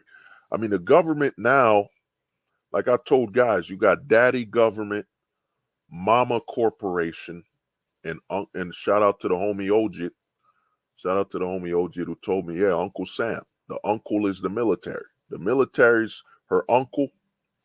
The corporations are her mama. Because, look at how corporations tell you how to dress. Who usually dressed you when you were little? Your mama. Your mama dressed you. Your mama would put your clothes on and do that. You know what I'm saying? So the corporations are mama now. They tell you how to dress, how to eat, what's healthy, and all this crap. So the corporations are mama, and daddy's the government. You know what I'm saying? And then your uncle, shout out to the homie Ojit, your uncle is is the military. Her uncle's the military. You know what I'm saying? A lot of men are deleting themselves because I said earlier, a lot of men are looking for society to validate them. They've been trained that if you're not validated by society, you don't exist, even though you are validated as soon as you are born. As soon as you're born into this world, you draw your first breath, you're valid. The world has validated that you exist. You can breathe, you can eat, you live. So you've been valid. You know what I'm saying? You don't we don't mourn the people that never existed. You know what I'm saying? We only mourn people that died. You know, we don't mourn people that never existed. You're validated upon birth. You know what I'm saying? A lot of men don't understand that because they've been trained to be a part of the feel Olympics, the feel Olympics. Everybody's talking about how they feel this and that. No, bro. You gotta tell people what you think. I knew it was over, man. I knew it was over when I started hearing men say I feel. Or when I started hearing men say, I've been trying to remove that word like from my vocabulary. When I started hearing men say like, it's like because I watched that movie Clueless when I grew up. If you watch the movie Clueless, once I started hearing men talk like women, I was something ain't right, man. Something isn't right that the men sound like they're talking like women. Once I saw that men are trying to synchronize their behavior patterns to women, I started saying something don't feel right, man. I've been removing that word like from my vocabulary, man. I've removed it. I try to say as though, similar, it's similar to, I'm trying to remove. Oh, yo, Zello Watch was good, man. Was good, bro. You know what I mean? Couldn't have said it better. The black pill is too mathematical. Yeah. The thing is, so I've been trying to remove it. I would tell you, man, remove the word like from your vocabulary. Start saying similar. Start saying reflects, or a replica. It's a replica, or it's similar to, or as though, because we've been trained to talk like women, man. And a lot of the women, that's why I say a lot of women are disgusted. They're disgusted, dude. The American male is just, it's, that's why I say women have become claiming more lesbians, because if they want to be manhandled, if they actually want to, understand, be held, and be lifted up, you know what I'm saying? Be treated like men used to treat women sexually, where, dude, a guy would come from work, man. He came from work doing 80-hour shift, or whatever he did. He'd just bang his wife, you know what I'm saying? Take a shower, get ready for work. The next day, he'd take a sleep. He banged her, came from work, you know what I'm saying? Clapped them cheeks. Then he took a shower, you know what I'm saying? Then he took a nap, and maybe he tapped the kids on the head. Hey, son, how you doing? What's up? You know what I'm saying? His son understood. Your dad is working hard for us, man. He's working hard to put food on the table. You know what I'm saying? He's setting such a great example. I want to be like him when I grow up. I want to be stern. I want to be stoic like my pops. You know what I'm saying? I don't want to talk a lot, you know? Yeah, yeah. Oh, of course. Yo, the homie Barry, man. Barry knows, man. Yeah, they've been emasculated. You know, a lot of men, I'd say over the whole goal is emasculation ain't enough no more, man. Now they got to castrate. Emasculation isn't enough. So now they're castrating. The goal now is to have men castrate themselves. We even got men in the red pill sphere promoting that a man should get a vasectomy because he can't be validated by the westernized woman. He should get a vasectomy. You know what I'm saying? He should get a vasectomy if he can't be validated by the westernized woman. You know what I'm saying? You know what I mean? This is it, man. Oh, Zylo Watch.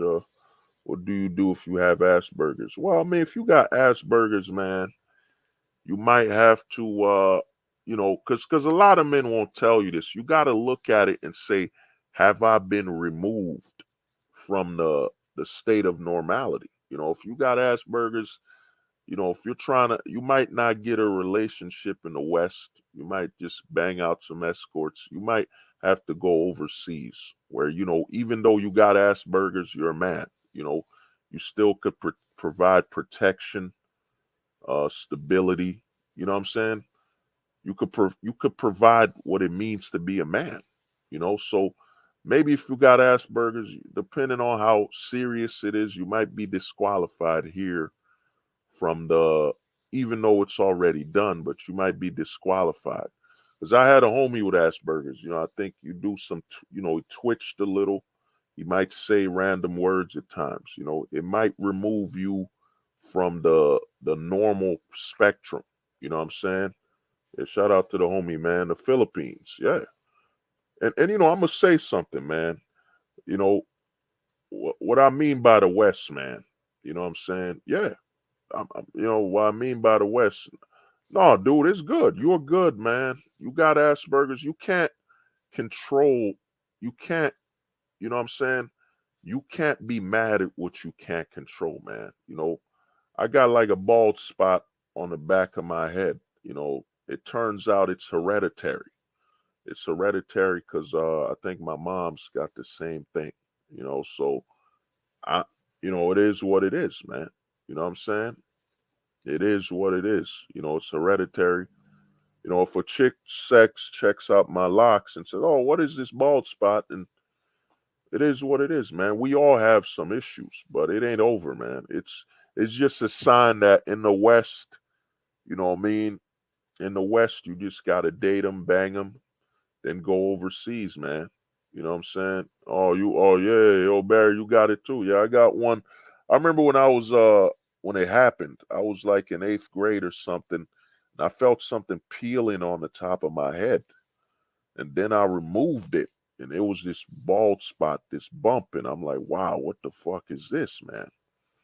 And then I'm like, well, it is what it is, man. It's life, bro. You got to learn to live with what you got, man. I told people this: you got to live by the flat line, bro. We can't worry about what we can't control. You know. Yeah. What's funny is that a chick with Asperger's has no problem. Yeah. I mean, well, the thing is, Stevie G, man, and that's what the red pill would teach you is that if a chick has Asperger's, she's a woman, man. The thing is this, man, and this is the major distraction of feminism. The double standard is normal. You know what I'm saying? Think about it. A chick with Asperger's, like what are you expecting from a woman? You're not expecting to talk to her like you would talk to your fellow man. All you're expecting is somebody that could bear your children. You know what I'm saying? She could have your kids. You could have sex with her from time to time. She cooks. You got a level of trust. Like even if a woman was blind, you know what I'm saying? A man will see value in that. You know what I mean? She's blind don't mean she can't have a kid. You know what I'm saying? She's crippled don't mean she can't still have a kid and she's still a woman. You know what I mean? So to me, uh, a lot of guys need to understand, man. My mom had same, yeah, yeah, same, yeah. Oh, you got it, yeah. Same spot. It's hereditary. Some things are passed on genetically, man. I got this bald spot, and when I saw it on my mom's head, I was like, "Wow, holy shit! It's the exact same thing. I was shocked. But to me, if you got Asperger's, man, you got to learn to deal with that. And then you got to understand that it subtracts your value in the West. Like I remember I was on a stream where a guy said he had I forget the word. He had autism. He was autistic. He was autistic, and he said, you know what? I struggle dating women, and he had a high level of autism. You know what I'm saying? He said he struggles with certain things. I said, dude, you might be removed from the dating market. You know what I'm saying? Why would a woman might you've subtracted yourself, you know what I mean, due to autism, whatever, you know? But yeah, the danger, the women who are psychopaths. Well, it ain't even that. The problem with the West is that, man, for you to be in a long-term relationship now, you have to be a slave to her emotions. You know what I'm saying? Since you don't have any authority, you have to be a slave to her emotions. You know what I'm saying? That's why in the future, I said the new relationship is her term relationships. Let me see, 2, 3, 4, 5, 6. Oh, I gotta sleep. Yeah, so about to shut it down. But I'm gonna say one thing is this, man. Manhood is this, man. A lot of women. This is why you don't have any value in a woman's eyes anymore in the system. Is that women have been trained, multiple generations without a father around, have been trained that, it's okay to sleep scared. You got to think about what they train a lot of women, when it comes to single motherhood thing is it's training her to be fine with being in despair. Because you got to ask yourself, a woman sleeping alone, she's sleeping in a bed. You know what I'm saying? When something knocks, when she hears something knocking, you know what I'm saying? I mean, yes, some people tell me a gun. If she had a gun, okay, she has that, all right. But depending on the state you're in, you might not have the rights to carry. The majority of people don't have firearms, you know what I'm saying? So when she hears the door knocking and it's a stranger, she's terrified. Now amplify that with children. Now imagine a woman, she's a single mom, she's in her household, and she hears something strange. Her children are scared for their mom, and she's scared for herself and her children because God forbid that person that's breaking in is a man. She can't defend herself. So those children are raised in a state of fear their whole lives, sleeping and not knowing the protection of having a father. You know what I'm saying? Think about that. Think about that, man. A lot of guys in the manosphere or men in general think, oh, she's a single mom and she pushed away the father, blah blah. She's talking to the children wrong. No, man, it's worse than that. The true horror is that she's training her children to live in victimhood. Like a lot of people say, yo, well, what is the victimhood mindset? You know, being pro victims. Well, you had to be raised a victim. You know what I'm saying? Think about a kid sleeping and not knowing if they're safe every day. They hear a door knocking strange. They want to check on their mom if their mom's okay because they're scared for her. If they had a father around, they'd be like, "Oh, dad's here. Dad will take care of things." You know what I'm saying? But instead, they're raised in a victimhood. Their whole lives in a house, waking up scared somebody's gonna hurt their mom and them. Because if the kids had a father, they'd be like, oh, "Okay, dad's here. He'll take care of whatever that strange sound is." You know what I mean? But when they're only with their mom, who's gonna take care of that strange sound? Nobody. You know what I mean? So a lot of men, man, it's shameful to say, and I'd even say, like I said here, there's some people watching now that might delete themselves, because when you have the society telling you your existence is toxic because you're a man, it's toxic.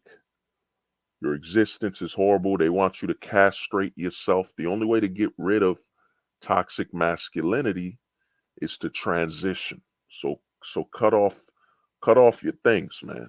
Transition. Then, or you know what I'm saying, get a vasectomy. That's the society you're in. You're being pulled, you're being, and then the other thing is they only say masculinity is a positive thing when a man's heading towards danger. So you're in a society that tells you you're the only time your masculinity is positive is when you're running towards danger and destruction. And the red pillars, they push the same narrative. The red pillars tell you the same thing, that, well, good times breed weak men. Hard times breed strong men, as though there's no hard times in today's society. Because we're not at war, we're not working in the coal mines, we don't struggle. You know what I'm saying? The red pillars are literally pushing that a man is only a man if he's suffering. You know what I mean? So shit is crazy, man. But we're in a society, and to me, here's the other thing. This is why I say the black pill will never fully expand like the red pill, is that a lot of black pillars know, man, it's never been a better time from an economical standpoint to be a man. Dude, you can make a lot of money and succeed as a man, and you could travel the world. You could travel the world, man.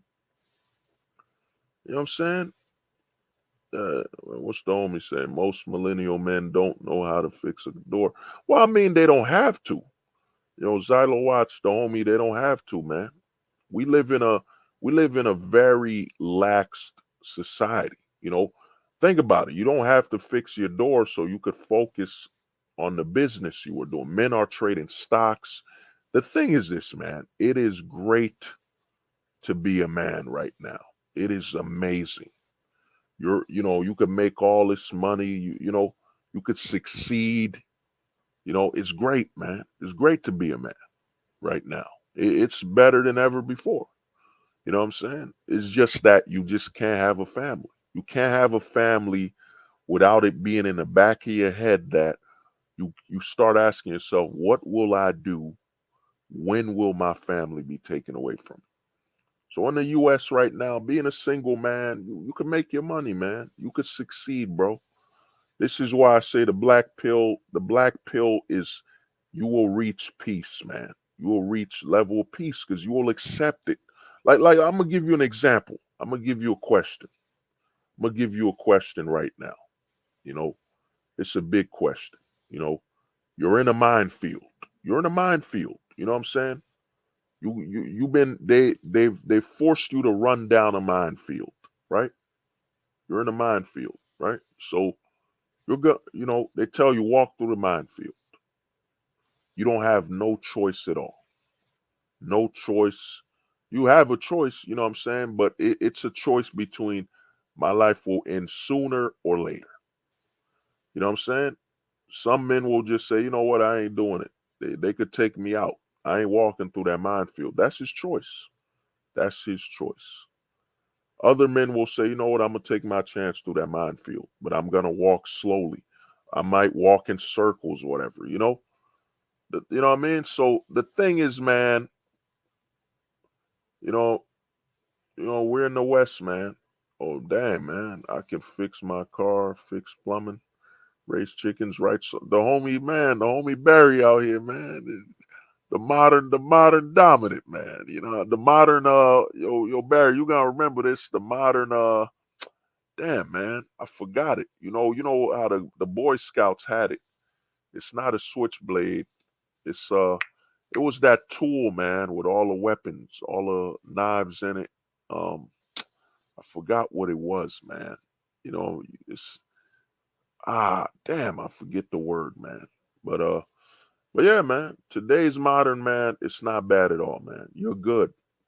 This is why I say the black pill will shrink, because a lot of men, once they become black pilled or just accept things for what they are, they become mathematical. That's all the black pill is. The black pill is mathematical. Oh, there it is, my man. Yeah, Swiss Army knife. There it is, man. Barry's the Swiss Army knife, man. You know what I'm saying? Think about it. I forgot the word Swiss Army. Damn. But That's how I was, man. Was raised on a farm. Hey, man, I'm from a farm in Haiti, man. You know what I mean? I remember I went to the zoo and that smell. You know what I mean? If you from the farm, you could tell. What was shocking at the zoo is that all these animals got that same farm smell.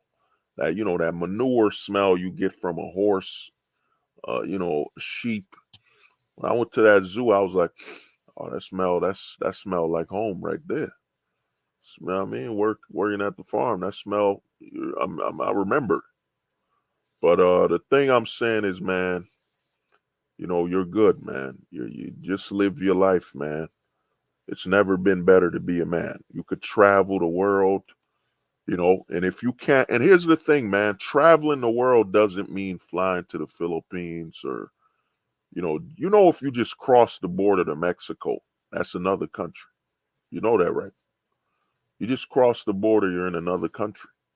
A lot of men, when they hear traveling and they hear geomaxing or traveling overseas, they think it's, oh man, I got to fly to this other country, Brazil, the Philippines. No, dude, you could start by just crossing the border. You know what I'm saying? Of course, make sure you know where you're going, you know. But like I said, man, this was don't delete, this is hopefully this helps some people, man. You know, don't delete yourself, man. You got a lot to live for, man. You got a lot to live for, and you don't need to live for the validation. Because why would you want the validation of a society that tells you your existence is toxic? Like, why? Why do you want validation from a system that is willing to call you toxic masculinity? You know what I'm saying? That why would I want validation from a system that's openly allowing schools to target children? You know what I'm saying? They had this commercial where they had these drag queens sing, "We're coming after your kids," and some of them were registered pedos.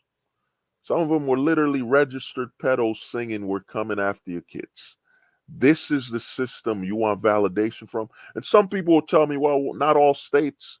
Some states are more, normal. No, dude, Texas right now in Texas, a father's been fighting his wife from trying to have a sex change for his son.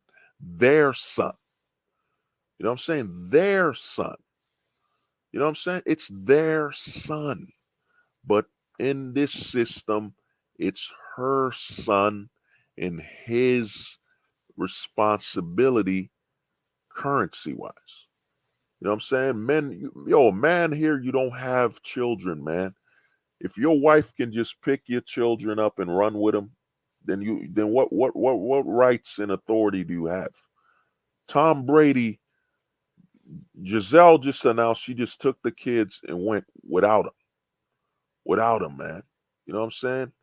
Texas is allowing a mother to castrate her son because she's got an issue with the father, and all other states are coming in saying, "Yeah, let him do it." Let him do it. Yeah, do it. You go, girl. He wants to. And think about it. This is how fucked up it is. This is why we're in the over age. The over age started in the 2010s. You're in the over age now. You know what I'm saying? The over age. Think about it. They're saying a child should be able to have a sex change, but not be able to before they can drive a car, before they can drink some beer, before they can do anything as an adult, they should have the right to just change their sex before they even know who they are, before they know anything. This is the society you live in. This is the overage. We're in the overage, man. It's over. You know what I'm saying? The sooner you accept the age you're in, we're not in you know what I'm saying? We're not in the iron age. We're not in the steel age. We're in the over age. It's over. You know what I'm saying? It's not over for you though. You know what I mean? That this is where a lot of men get it wrong. It's not over for you. It's over for you investing in this society. A lot of men think, population controls the government. No, my friend, population control is a man deciding not to have children. That is population control at its purest. Yeah, at its most basic, it's a man saying, I ain't having kids. You know what I'm saying? Once a man says, I'm not having kids, he's now depleting the population. You know what I'm saying? In the black community right now, I think it's over 50% of black men are not having children. And they said only 2% of black men are donating sperm to the sperm banks. You know what I'm saying? So population control is when man says, nope, I'm not doing it. I'm done. No kids at all. You know what I'm saying? So this is what's happening, man. You know what I mean? So we're in the overage. Like, who wants to have kids in a system where they openly, these schools that are paid by your taxes, a principal will openly walk up to your daughter and say, oh, Cindy, you could be a boy too. And this is a fucking adult. This is an adult manipulating your child and telling your young daughter or your young son that he could be a girl too. You know what I'm saying? School's supposed to be 5 plus 5. They're supposed to teach your kids about math, English, history. That's it. Of course, some patriotic propaganda. Teaching them that George Washington was like John Rambo. You know what I'm saying? He was a one-man army and he freed America. Of course, they're gonna have patriotic propaganda. Nothing wrong with that. You're gonna get some of that. They have some pride in their country, whatever. But now the school system is legally allowed to go after your children. You know what I'm saying? Confuse them. Tell them they should want to be a boy or a girl. You know what I mean? There was a school teacher that literally put a dress on a man's son. You know what I'm saying? Yeah, yeah, funded and forced. Yeah, forced. Forced. Well, here, Barry, we call it the closet, but funded, forced closet your children. Yeah, dude, the whole goal, it's done. You know, why would a man want to have children here, man? It's done, man. There was a teacher that literally put a dress on she put a skirt on this boy because she said, oh, he's being too rambunctious. He's not, he should know how it's like to wear a dress. You know what I'm saying? He should know how it's like to wear a dress. So you send your children now, not to be educated, but to be de to be programmed with body dysmorphia. You know what I'm saying? To me, the schools were already a drug addict factory anyway. I mean, schools became drug addict factories like in what was it, the 70s or something, when they were giving kids Ritalin. You know what I'm saying? I'm a product of the 90s school system where, they were telling us we were special educated or whatever. You know what I'm saying? And yeah, yeah, yeah, the homie Barry, man, indoctrinated. You know what I'm saying? Yeah, indoctrinated with body dysmorphic tendencies. You know what I'm saying? This is why a lot of men, I was talking to some Zoomers, like one of the homies, he's a Zoomer. He told me, fuck no, man, I can't have no kids here. I don't want to send my kids to a school. And, I want to send my son to school and get a daughter. Get a daughter when I pick them up. You know what I'm saying? They're having boys wear dresses. It's done, man. It is over. We are in the overage. In America now, you just make your money, man. Make your money as a man, man. Yeah, uh, yeah, brother. I mean, make your money here, man. America's become the land of money. Make your money. No more personal relationships. You know what I'm saying? No more personal relationships. And here's the thing, man, because I was going to end the stream, but here's the thing. I would say be careful, man. Be careful around men that you hear saying feel a lot. Be careful. Keep your radar up when you hear feel. You hear a lot of trigger words because the danger is your fellow man now. I was talking to another man and he told me, man, you know what I'm saying? He told me, yo, man, your toxic masculinity. I'm like, I looked at him like, what the fuck? Well, what the fuck do you mean? Because this is the other thing. A lot of men have been so feminized, they now see a man who's masculine as the enemy. They've been reprogrammed. You know what I'm saying? I remember some dude told me, well, what do you mean you don't want to go to a psych? You don't want to, express your feelings. You don't want to tell people, dude, man, I don't fucking know you, bro. I don't know you. I don't need to express nothing.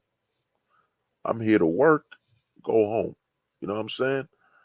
You gotta be careful of your fellow man. Look for trigger words. Look for signs, man. Because if he's saying feel and he's bringing up feminism and he's talking like a woman, be careful, man. If he's talking like a woman, treat him like a woman. What I mean by treat him like a woman is that don't say anything. Don't talk to him like you're talking to another man. Be careful because he'll easily report you for sexual harassment like he was sexually harassed. Or you know what I'm saying? Or work harassment or whatever the hell they call it. So be careful, man. If you hear certain words, if you hear some very feminine talking points from another man, you gotta accept them for what he is and back the fuck up, man. Be careful, man, because you know what I mean. A lot of guys are telling you your job, worrying about the women. No, man. There's a lot of men now that have been trained to be white knights, man. White knights for feminism. You know what I'm saying? So you got to be careful because if they hear certain things, well, he said he wouldn't get married because of the laws and oh he's so anti-woman because he said because here's the thing, man. You know, if you're mathematical and black pilled about society is if a woman told you, not that to me I've come to learn I'm a man, you know. The biggest thing a lot of men here don't learn is you're a man. Your opinion does not matter to a woman. Your opinion has no value because you're disposable. You're a fucking man. You know what I'm saying? You're a man in a system that's pro misandrous. You don't have any value. Your opinion, I've spoken to guys that say, well, man, I want to give this woman advice and that. Dude, you're a fucking man. You don't qualify to give her advice. Remember? You know what I'm saying? Toxic masculinity. Me too. Time's up. Toxic masculinity. Yo, you're a man. You don't have opinions. If a chick asks you, well, man, I'm going through a breakup or, I'm trying to date, I'm looking for some men to date. She's asking for your advice. You should just say, well, you got to do what's best for you. Just keep it plain and simple. Your opinions do not matter. You're a fucking man. You know what I'm saying? Once the societies remove male authority, your opinion does not matter. You know what I'm saying? This is why I saw Andrew Tate going to Just Pearlies and talking, goody goody. Well, you bring up some good stuff, blah blah blah blah. I'ma own her. You don't own nothing, bro. When Kevin Samuels told that woman you're average at best, that was a lie.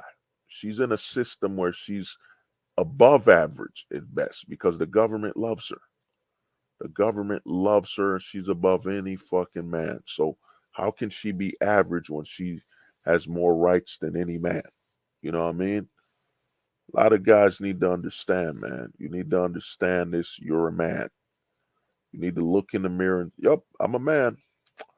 That means I mind my business. You know what I mean? That's it. That's what it means to be a man in America.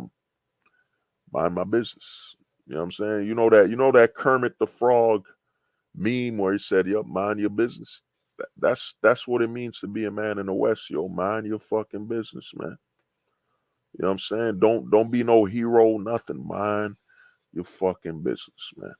You know, and you'll be all right. This is what it means to live in a society with no male authority. That's pro misandrous. Mind your fucking business. You know what I'm saying? Mind your business. Shut the fuck up. You know, go about your life.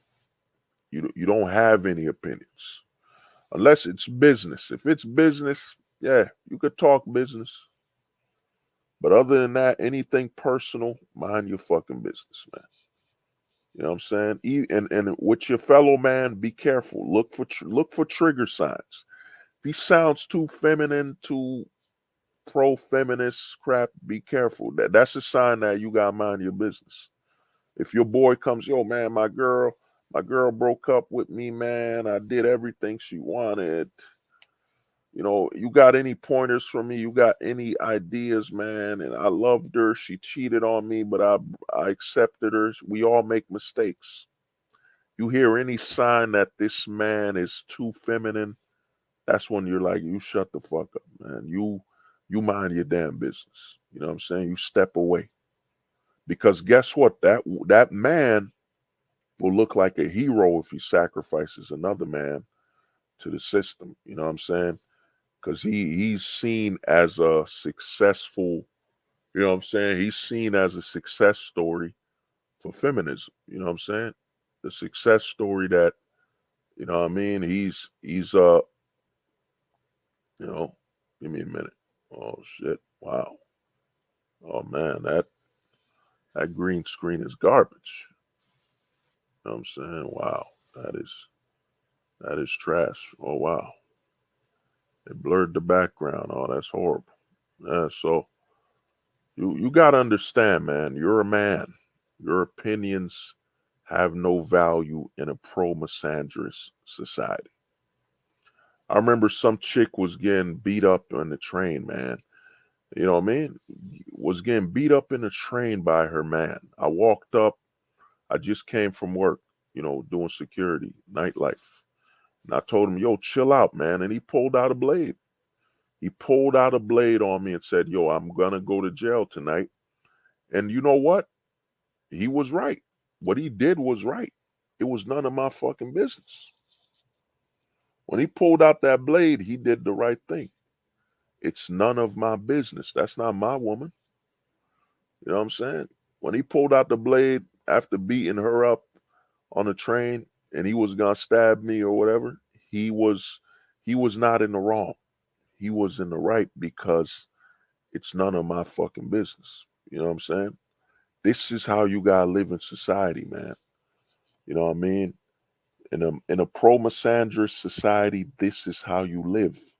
It's none of your business. Be aware. Like I tell guys when I made that video, the flatline theory. Be aware of what you can't control. Don't seek to control it. You know what I'm saying? It's none of your business. You know what I mean? I almost got stabbed because I tried to help a chick that was getting beat up on the train. On the side waiting for the train. Then it almost happened again when I was in the train and some dude was yelling. He was about to whoop his girl, and I said, "Ma'am, are you okay?" I said, and she told me, "Shut the fuck up. This is none of your business." And I was like, "Wow, shit is real. This shit is real, man." You know what I'm saying? This shit is real, dog. You know what I mean? This is what you gotta understand, man.